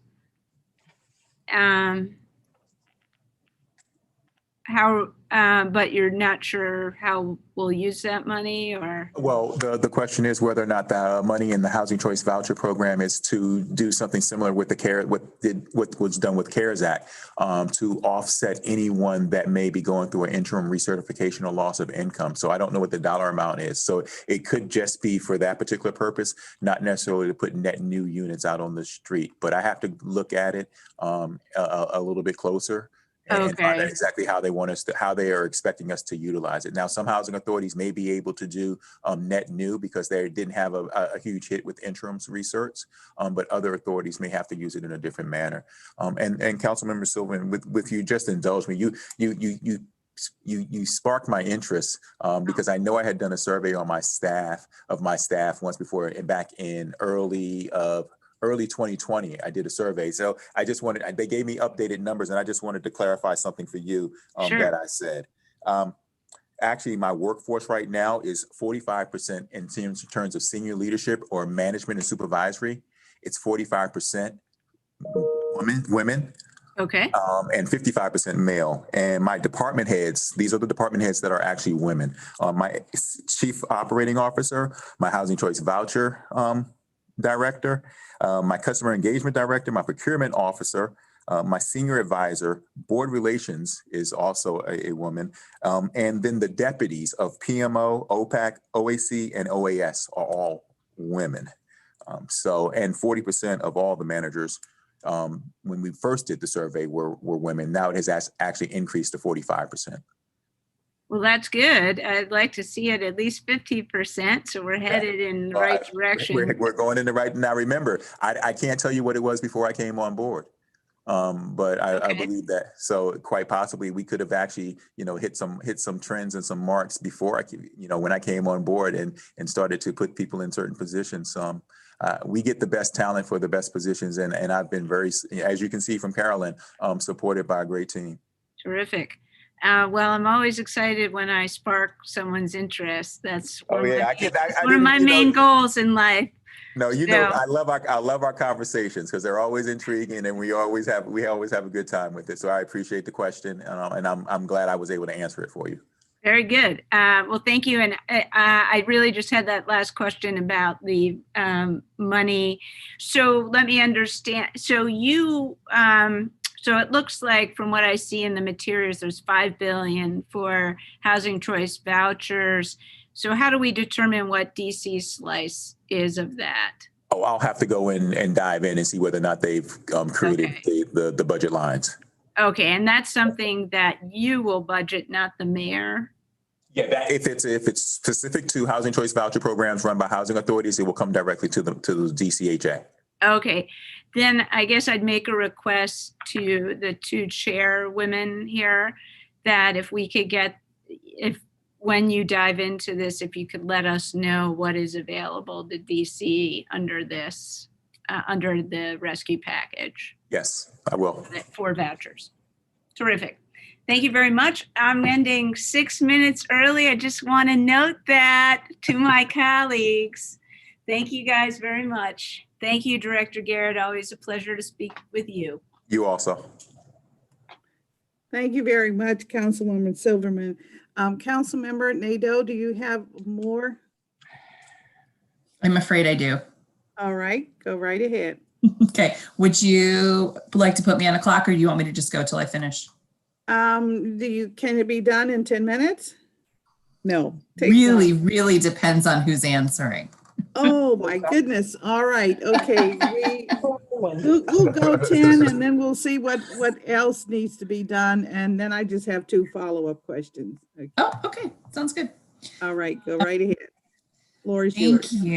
Thank you. Now, I know Ms. Punter had mentioned earlier the use of self-certification.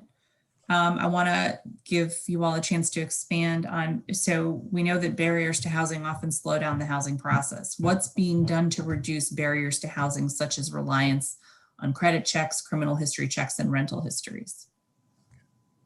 So Carolyn, I mean, that's everything that, I'm sorry, I said Carolyn, but then I started to talk, right? I think that's everything that we're actually doing. We try to eliminate those as much as we possibly can. And the criminal background check was an example when Carolyn talked about, what type of individuals are actually excluded. It's very de minimis at this point in time. So I think that's one example of trying to create, or eliminate those actual barriers. So.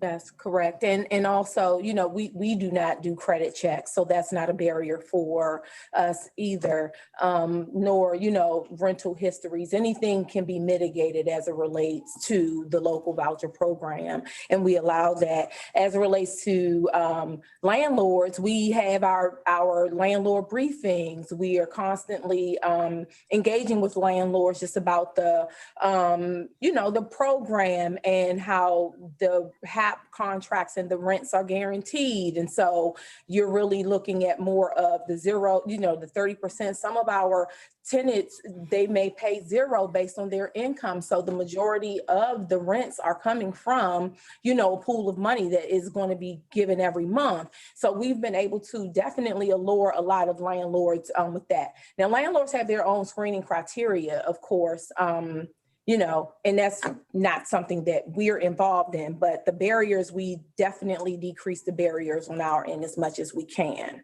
So I'm glad that you mentioned that, because we were working with with the landlords. We were working with a constituent last week who had a voucher in hand and was being told by the landlord he needed to show a 30-day rent history, et cetera, which is obviously not something a person who's experiencing homelessness would have. It seems to me like we should stop having these same issues with landlords over and over again, where we're providing the rental subsidy, we're providing the source of income, we are the guarantor essentially. So in your conversations with landlords, does this come up much? Yeah, we actually, that's why it's great. We have landlord briefings twice a month, and we definitely provide the landlords with a lot of information about the how we're the guarantor, you're going to get your funding, or the HAP contract amount, for sure. And we've been able to break down a lot of those barriers. And if we are approached by someone with a voucher and they indicate that they have these barriers with the landlord, we have a pool of landlords as well. So that's the PSH and TAH, even initials. We work with DHS. We'll go into our pool of landlords that we know and we'll say, hey, could you please lease to this client? So we try to open as many doors as possible. And we have great relationships with landlords in the city that will allow, us to do so. Yeah. Okay, good. So we'll continue working on it together case by case when we hear about it. Yes. During the Human Services Committee's performance oversight hearing on March 1st, providers reported that one issue they experience is a lack of clear and transparent communication with DCHA because first, all communications from DCHA are funneled through DHS. And second, there is no mechanism for allowing applicants to regularly check the status of their application, maybe like a different type of dashboard, for example. Are there any steps being taken to provide these providers with clearer or more direct communication with and from DCHA? Yes. And as mentioned previously, we had an actual briefing on last Friday. I think that was March 12th, where we met with many providers. We had invited, I want to say close to 50. We may have had 35 participants. And we went through the process of who to contact and for what. And we provided that information to them via PowerPoint. So you know who to contact if there's a question about eligibility, Sherry Smith. You know who to contact if you have questions about the long-term subsidy contract, Forbes Hayes. You know who to contact if you have questions about your packet being submitted to City Council for review for your agreement to enter into a long-term subsidy contract, Andre Gould, and Sharnita Evans-Wilson. So we provided all of that information so that we can definitely have a clear understanding and a path forward.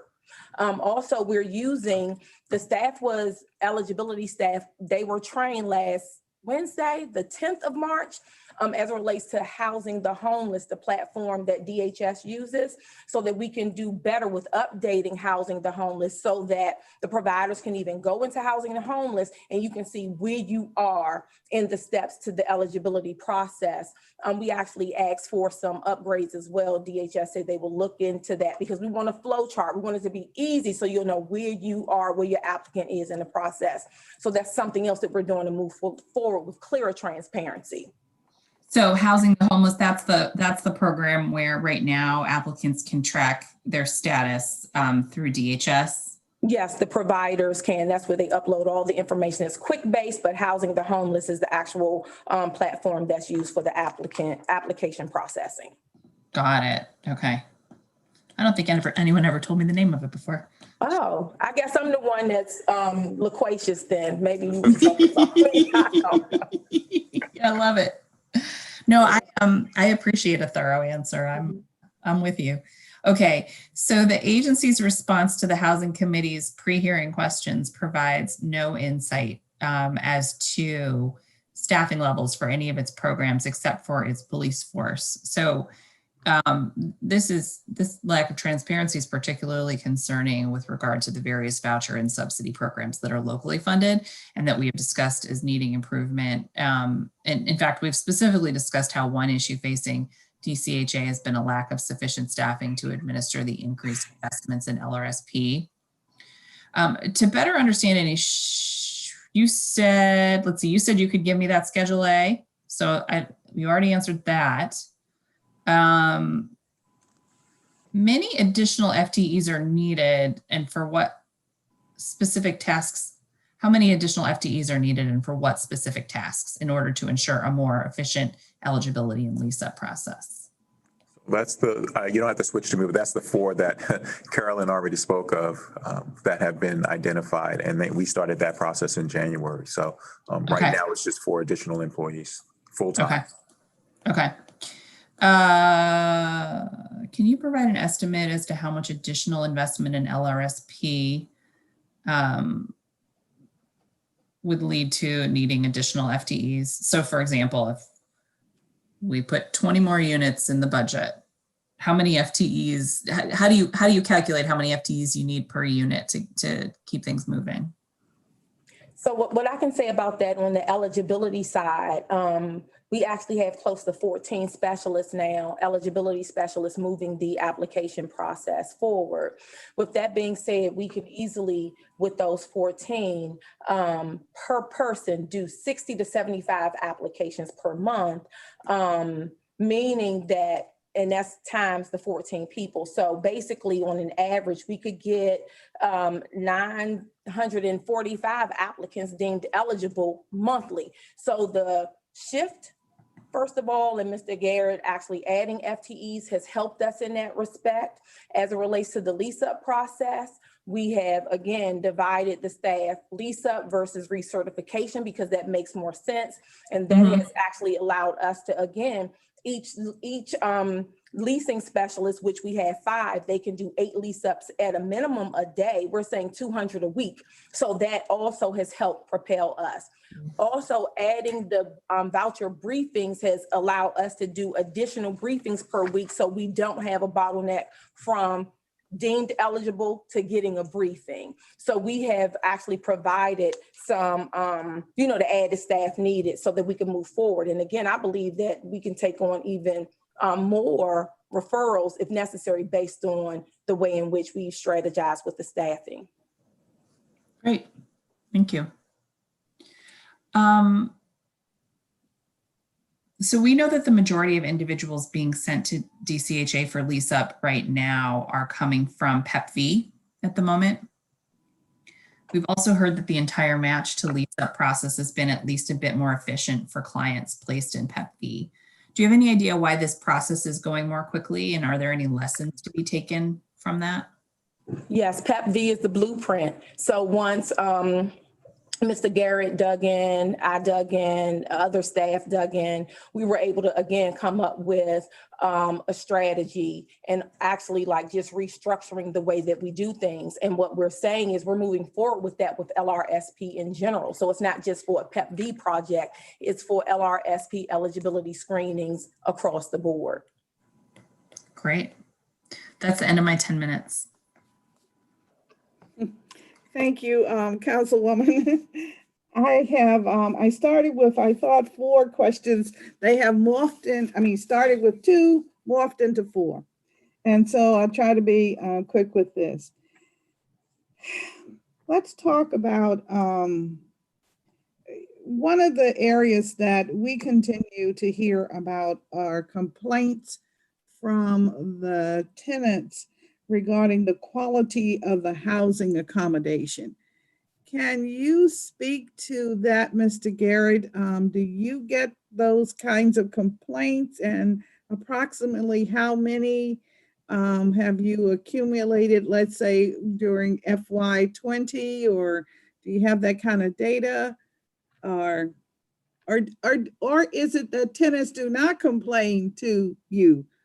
No, I'm not going to say they don't complain to me. I know, I get, are we talking about with the Housing Choice Voucher Program, council member? Yes. Or are we talking about with, okay, just with the Housing Choice Voucher? I do get email. I don't keep track of how many emails I receive in reference to that. I send them over to Carolyn's shop actually, and she has a point of contact that deals with them. But we can give you a figure actually, because we keep a separate tracking sheet of constituents who contact me directly, and we can get that over to you. Okay, well, if you don't mind, again, could I get the number of complaints in FY20 for the choice program? Of course, that's important, but also I'm thinking, because this part of our hearing is focused on the local rent supplement program.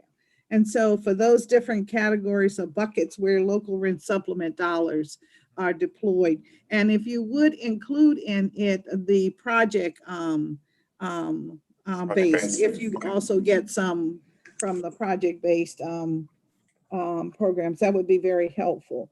Okay. And then I want to know, how do you recruit providers for the local rent supplement program, or do you do any recruiting? We do, mass outreach to landlords that are interested in the program. We encourage other landlords to word of mouth, to encourage other people to provide units if at all possible. I think we have seen, though, based on COVID, a surge in people contacting us directly, offering units to us. So I think, unfortunately, the pandemic has spurned that, but I think it's good for our clients that we actually serve, that there is an availability of units out there, and we are actually being contacted directly now. Okay, and so in order to utilize those units, they have to be of a certain quality, I'm assuming. Correct. And yes, ma'am. Okay, and since you have a surge of those that are available, does that mean you need to add staff to do the inspections, even though they're virtual? Yeah, and we would still do an inspection of those, initial inspection of those units, yes. Okay, and how many personnel do you have assigned to doing those virtual inspections? So we have approximately 25 inspectors. As it relates to the local program, we have 10 staff approximately dedicated to the local program. And we're doing 10 inspections per day, per 10 staff per week. We're saying 500 units can be inspected in a week. 24,000 in a year is what we can estimate that we can definitely do.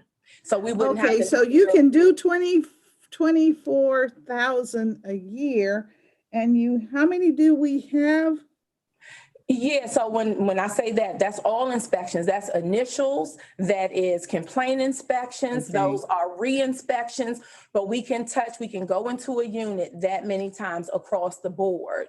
Okay. And again, that's the local program side.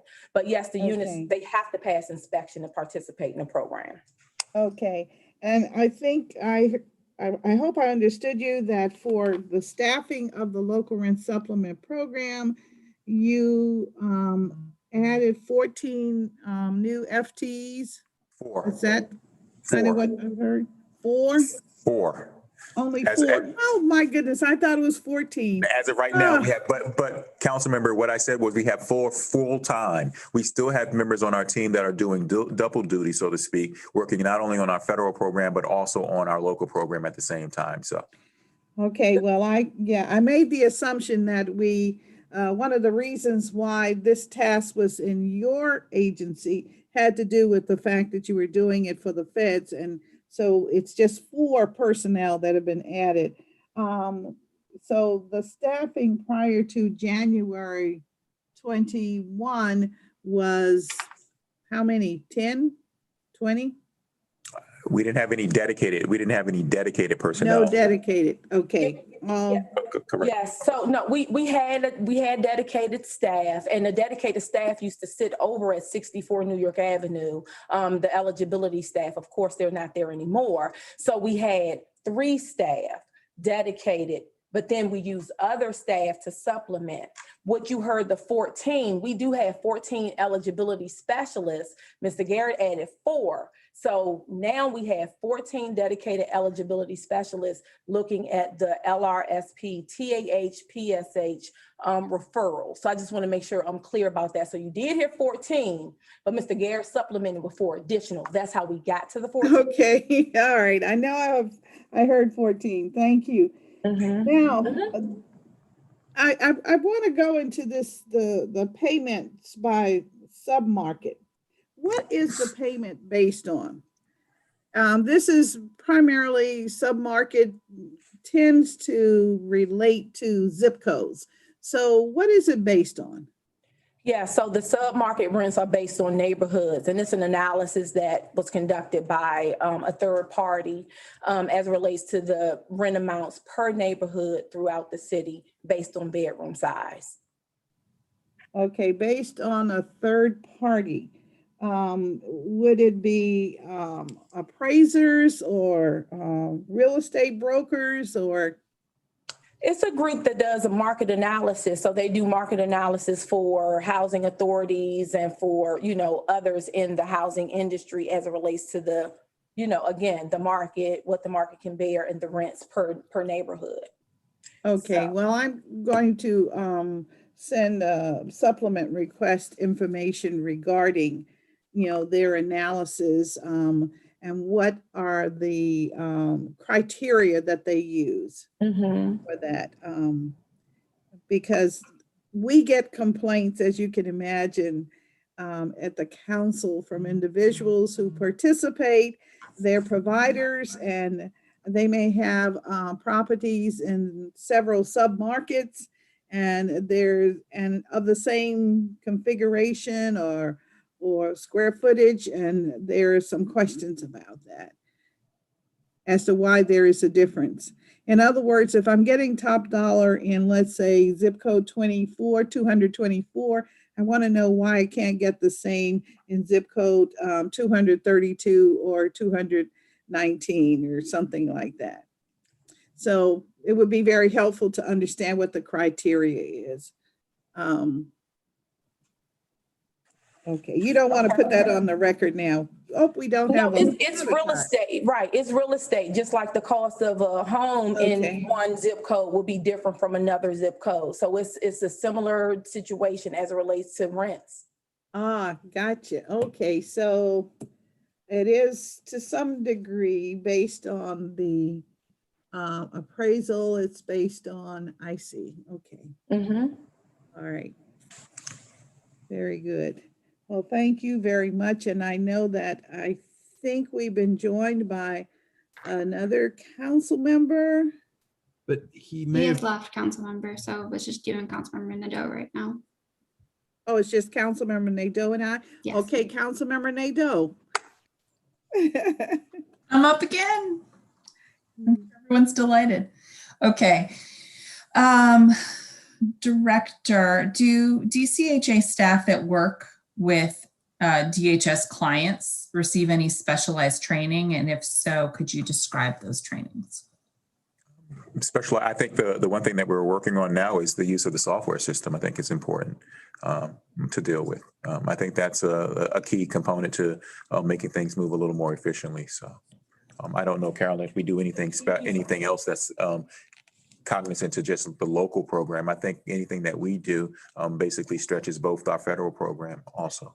Yeah, so we've had customer service training. We've also had a great mediation training, so that we can maybe calm down situations that may, someone may be angry or upset, rightfully so if they have questions or concerns.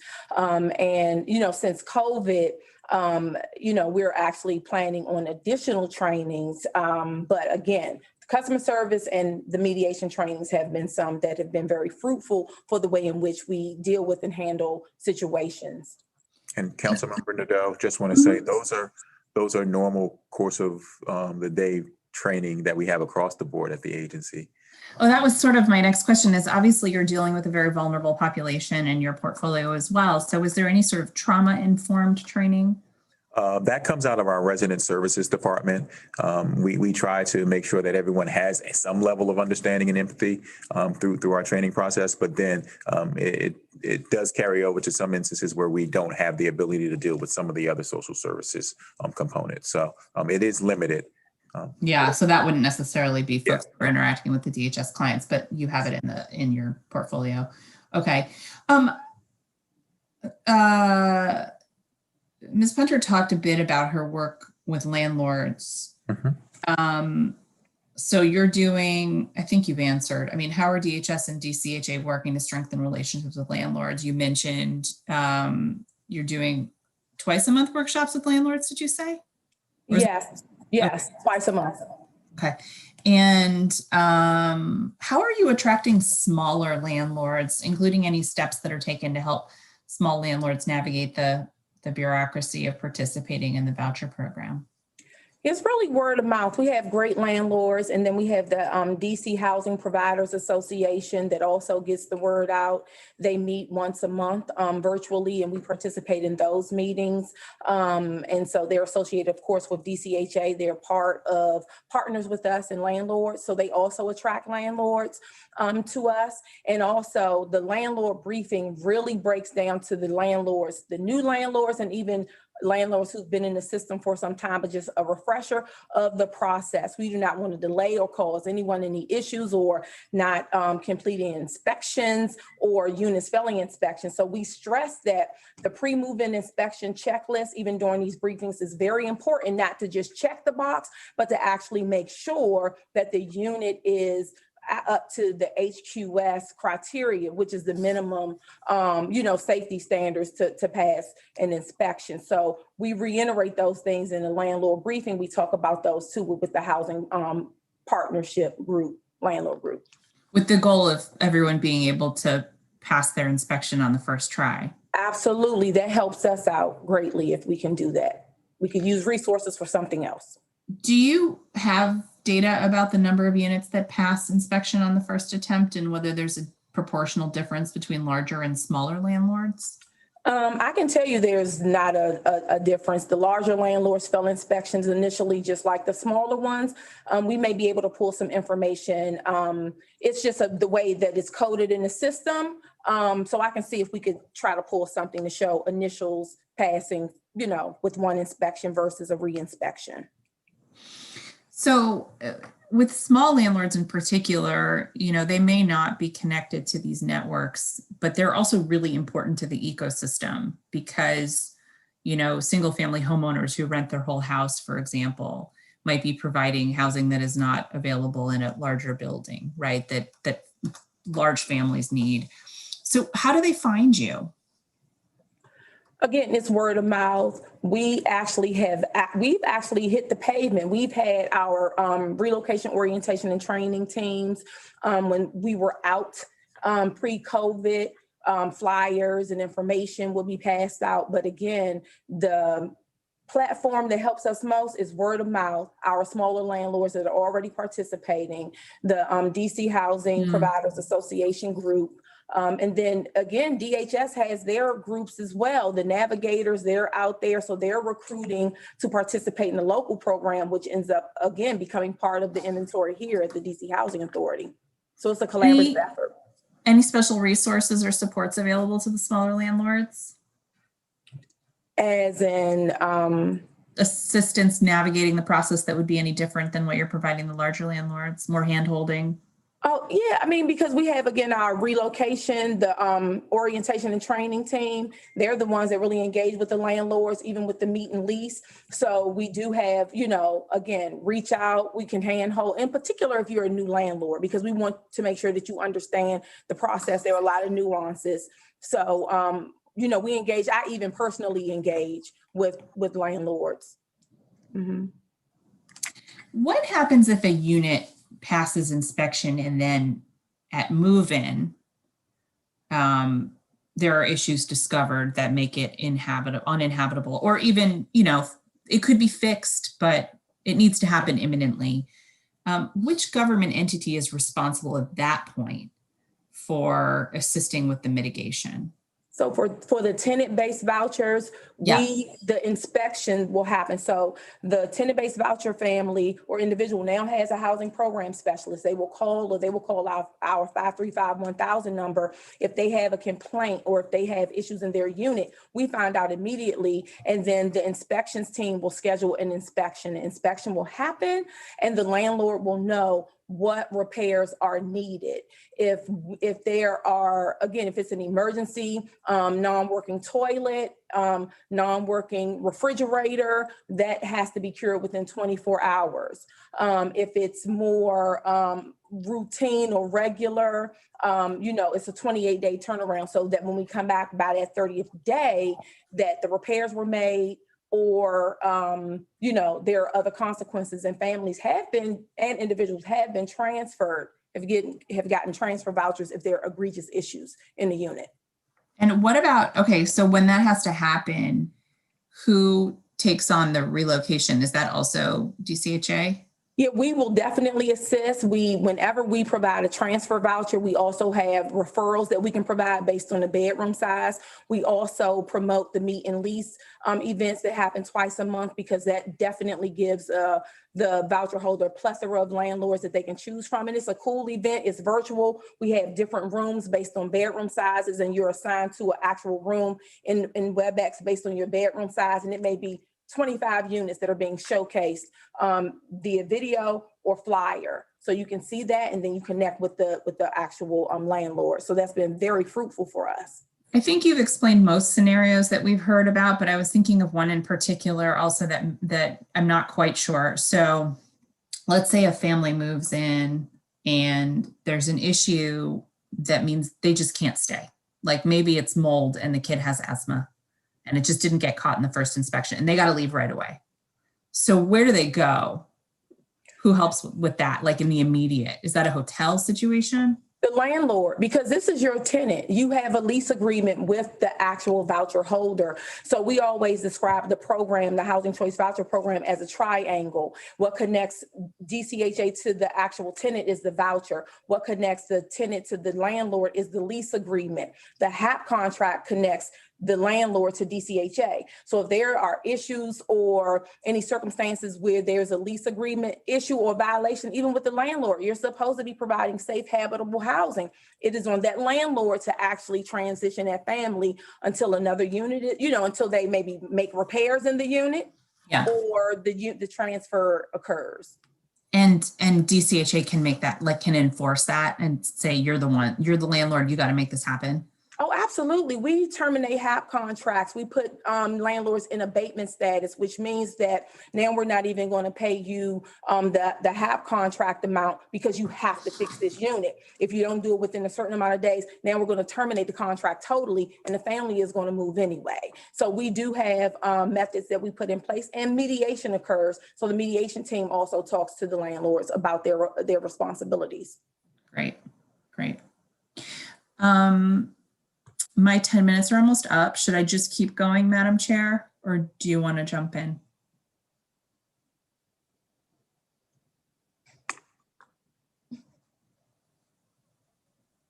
Oh, I'm sorry. I was saying I have one question provoked by your comments. I'll take this moment to do that and then turn it right back over to you. In the inspections, and these are virtual inspections, I'm wondering, in order to not waste time, is there a methodology that the inspectors use in order to determine non-working appliances or utilities? Yeah, so although Stoves required to be turned on, the refrigerator opened, or just what happens? absolutely. You haven't seen our video of our virtual inspections process. We actually have a video. We have a 38-minute video, and then we have a small abridged 3-minute video. But yes, the ovens and the stoves are turned on. Refrigerators are open to look at the gaskets. The water is turned on, and the thermometer is used to make sure that the water is hot. The windows are up and down. You know, we actually scan the whole unit from ceiling to floor. Toilets are flushed. It's the whole gamut. It's like we're in the actual unit. And so the proxy inspector has to follow the guidance of the housing choice voucher inspector. But we can provide video. And this type of inspection, you're talking housing choice, but is this the same kind of inspection that goes on with the local rent supplement? Because that's where we are today, trying to talk about that. Please forgive me. So I said Sorry. the Housing Choice Voucher Program Inspectors, that's just the name of the division. But yes, it is for the local program, as well as even for FRSP, the virtual inspections that we do for the MOAs. We do the same type of inspection. Absolutely. Okay, well, and so this makes me wonder, how is it that we have so many complaints from tenants that say these items perhaps are not working? The issue of mold, surely you would see mold because it's something that's very visible. I'm just, now maybe lead paint, you don't see that, but certainly mold, non-working appliances, non-working utilities. So how is that? I mean, do we really need to look closer at the inspection? I know you've done a beautiful video and that can be believed, but what more can we do to cut down on the complaints and the complaints leading to the family or the household having to be relocated? Okay. So what I will say about that, the situations that you've just described can happen even if there's an in-person inspection. If we come in and everything passes HQS and then we leave out, and between us completing the inspection, did the landlord change anything? Did the landlord remove the appliances? Those would be our questions because we know that we've actually checked. So again, those things can happen even if we do an in-person inspection. As it relates to some of the complaints, what we have found, and we actually talked to larger landlords, that just the use and the wear and tear of households, families, individuals being home all day has actually caused an uptick in work orders on the property management side for the voucher, the voucher program. And there could be things that have happened in the unit that necessarily would not have happened. But you have families home all day utilizing, the features of the unit. No excuse at all. If someone calls us and they have moved into a unit and it's been a week or 2 weeks and they're talking about mold, we're going to jump on it because we know that our process was thorough. But I want to reiterate, things can happen even if there's an in-person inspection. We've had complaints about that even prior to pivoting to virtual, but we will remedy that. And then the landlord, again, he's on the hook. You have a lease agreement. This unit is met HQS when we came in. What is the circumstances now? And they have to remedy the circumstances or repair, the issues in the unit. All right, well, thank you very much. And thank you, Councilwoman. I will turn it over back to Councilmember Nadeau Tag team. Thank to you. close out our hearing, I suppose. I suppose. Well, yeah, I'm getting close. Okay, all right. Nobody wants to be here past 6. I understand. Okay, with the current eviction moratorium in place, we've heard from various landlords that they're struggling to pay their mortgages because their tenants are not paying rent.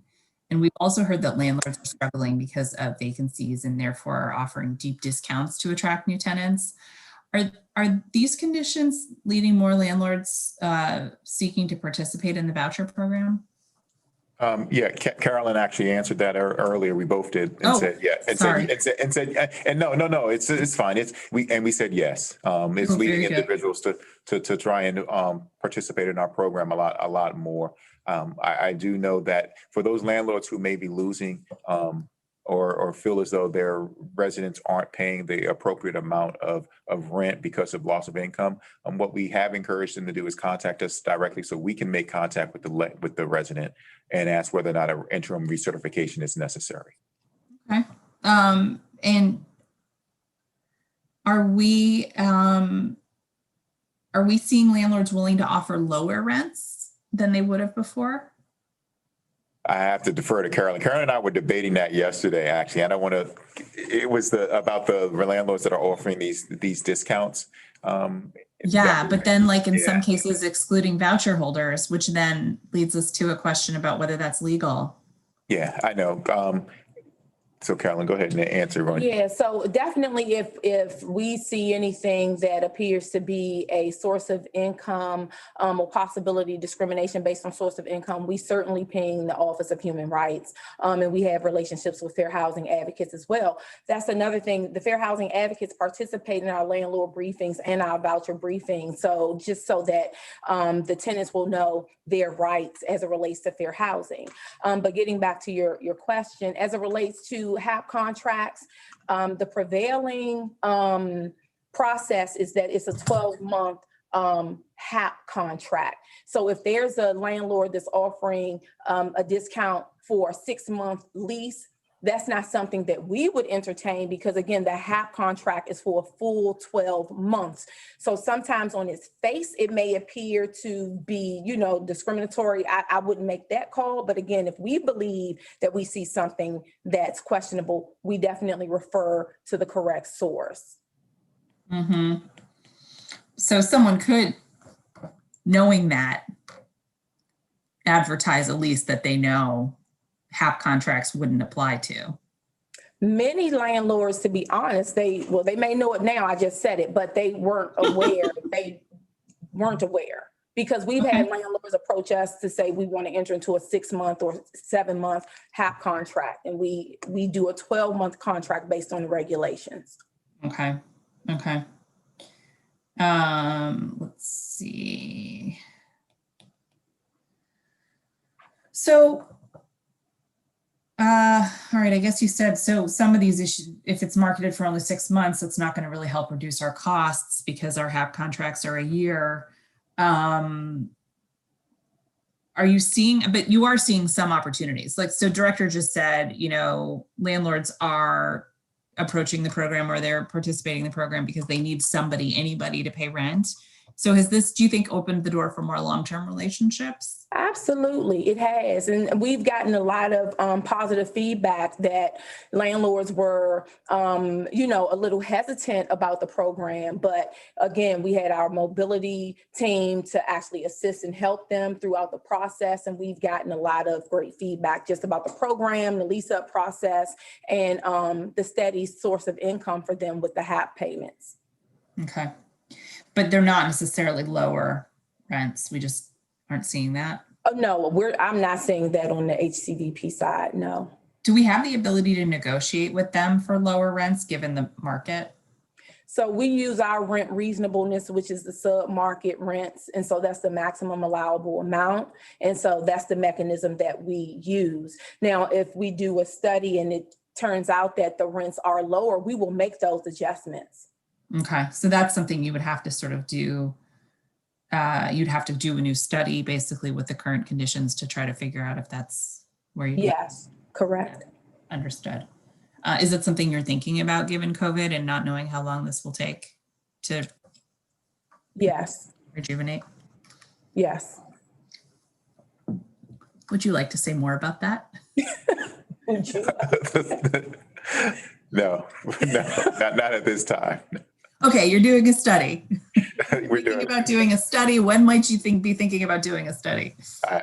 council member, we just finished a Novogradic, and that's the name of the company, council member Bonds, Novogradic. And so we'll discuss and talk to them. When you said that, I'm thinking to myself, can they just amend it? Can they just go back in and do a simple amendment or an addendum based on COVID? Maybe we can figure out some way to do that versus them redoing an entire study of the district. So. Okay. So back to project-based, which is what you thought I had asked before. One provider mentioned with PSH project-based, one provider mentioned that having a DCHA staff member dedicated to specific site-based projects funded through RFPs could help all applicants with the lease-up process for the specific site. Could that make us more efficient? Well, we did do that. Our liaison is Forrest Hayes. Okay. So that's what we created a liaison for project-based in the same vein that we did for tenant-based. And that person can just take on whichever project-based comes up? And Yeah, well, he can at least be the liaison and funnel the issues to the department to make sure it's dealt with and taken care of. That's the way we're starting out with that particular process. But there is one point of contact for that now. Mm-hmm.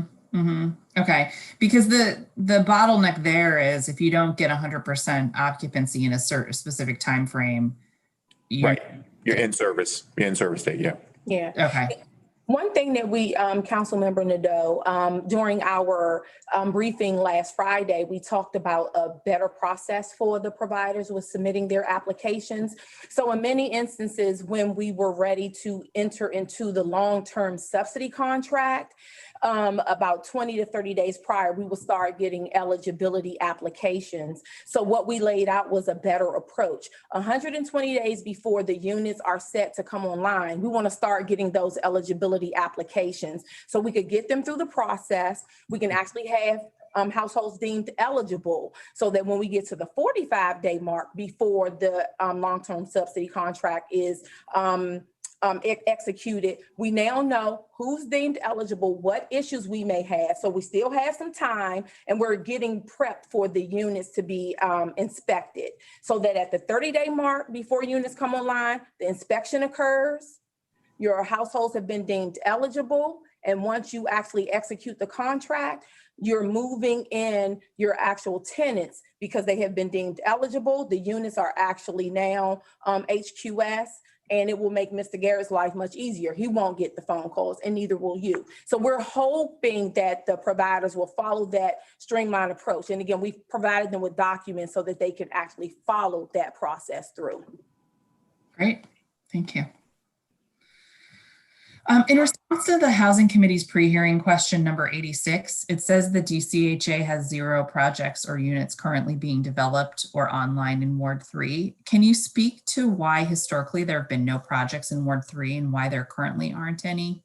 And what steps are being taken to seek out Ward 3 in particular proactively? I can't talk about historically why, but we are looking at, what our abilities are through our transformation plan to possibly create redevelopment opportunities.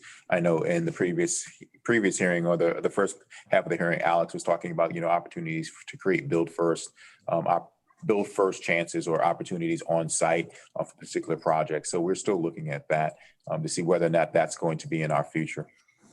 Might you be included in some redevelopment of the Marriott Wardman Park? We're always looking for mergers and acquisitions, trust me. Okay. We often hear that getting individuals and families to lease up through FRSP is much faster than for PSH and TAH. Do you have any idea why that process is faster? Me personally, no, I do not. I don't know, based on Carolyn's experience, maybe she might have a reason, but no. Again, those are households who go through the MOA process. So once they get to us, they've already been selected and whatever process DHS uses. So I can't say how long it takes them, DHS, to get them to us, but everything is already ready for us. All we do is just effectuate the lease up and move forward with the HAP payments after the inspection. So that is a very quick process. Okay, that makes sense. Thank you. Mhm. Do you have any updates on the availability of funds to continue the moratorium on exits from FRSP through the end of fiscal year 2021? No, I believe that would be a DHS question, not Yeah, for maybe. DCHA. Yeah, might be. Okay, that's it. That's all I have. You survived. We did survive. The question is, did the agency survive? I think, looks like they're still with us anyway. So thank you all very, very much for your, I'll say your tenacity, and certainly for your perseverance with us today. I hope that for the public's purpose, that they have received valuable insights into the agency performance and are better prepared to move forward in their discussion about this important agency. I know as a member of the council, I feel better prepared to move forward with the upcoming budget process, and I believe my colleagues do as well. This concludes the business of today's hearing. Again, I want to thank our government witnesses for their testimony. And of course, thanks to any members of the public that have spent the day with us. And special thanks to the public witnesses that testified on the 5th of March. And of course, thanks to my staff and my colleagues and their staffs for participating in today's hearing. So this concludes our hearing for today. The committee's next meeting will be tomorrow. Hello, on Thursday, the 18th of March at 9 a.m. During the performance oversight hearing, we will examine the Executive Office of the Mayor, the Office of Senior Advisor, and the Mayor's Office of Legal Counsel, along with the Real Estate Commission and the Board of Real Estate Appraisers. And so therefore the time is now 5:55 p.m. And so therefore, on the same day in which we began, we are concluding this hearing. And again, thank you all so very much for your attention and participation. Thank you. Thank you. Thank you. Have a good evening. Thank you so Madam much. Chair.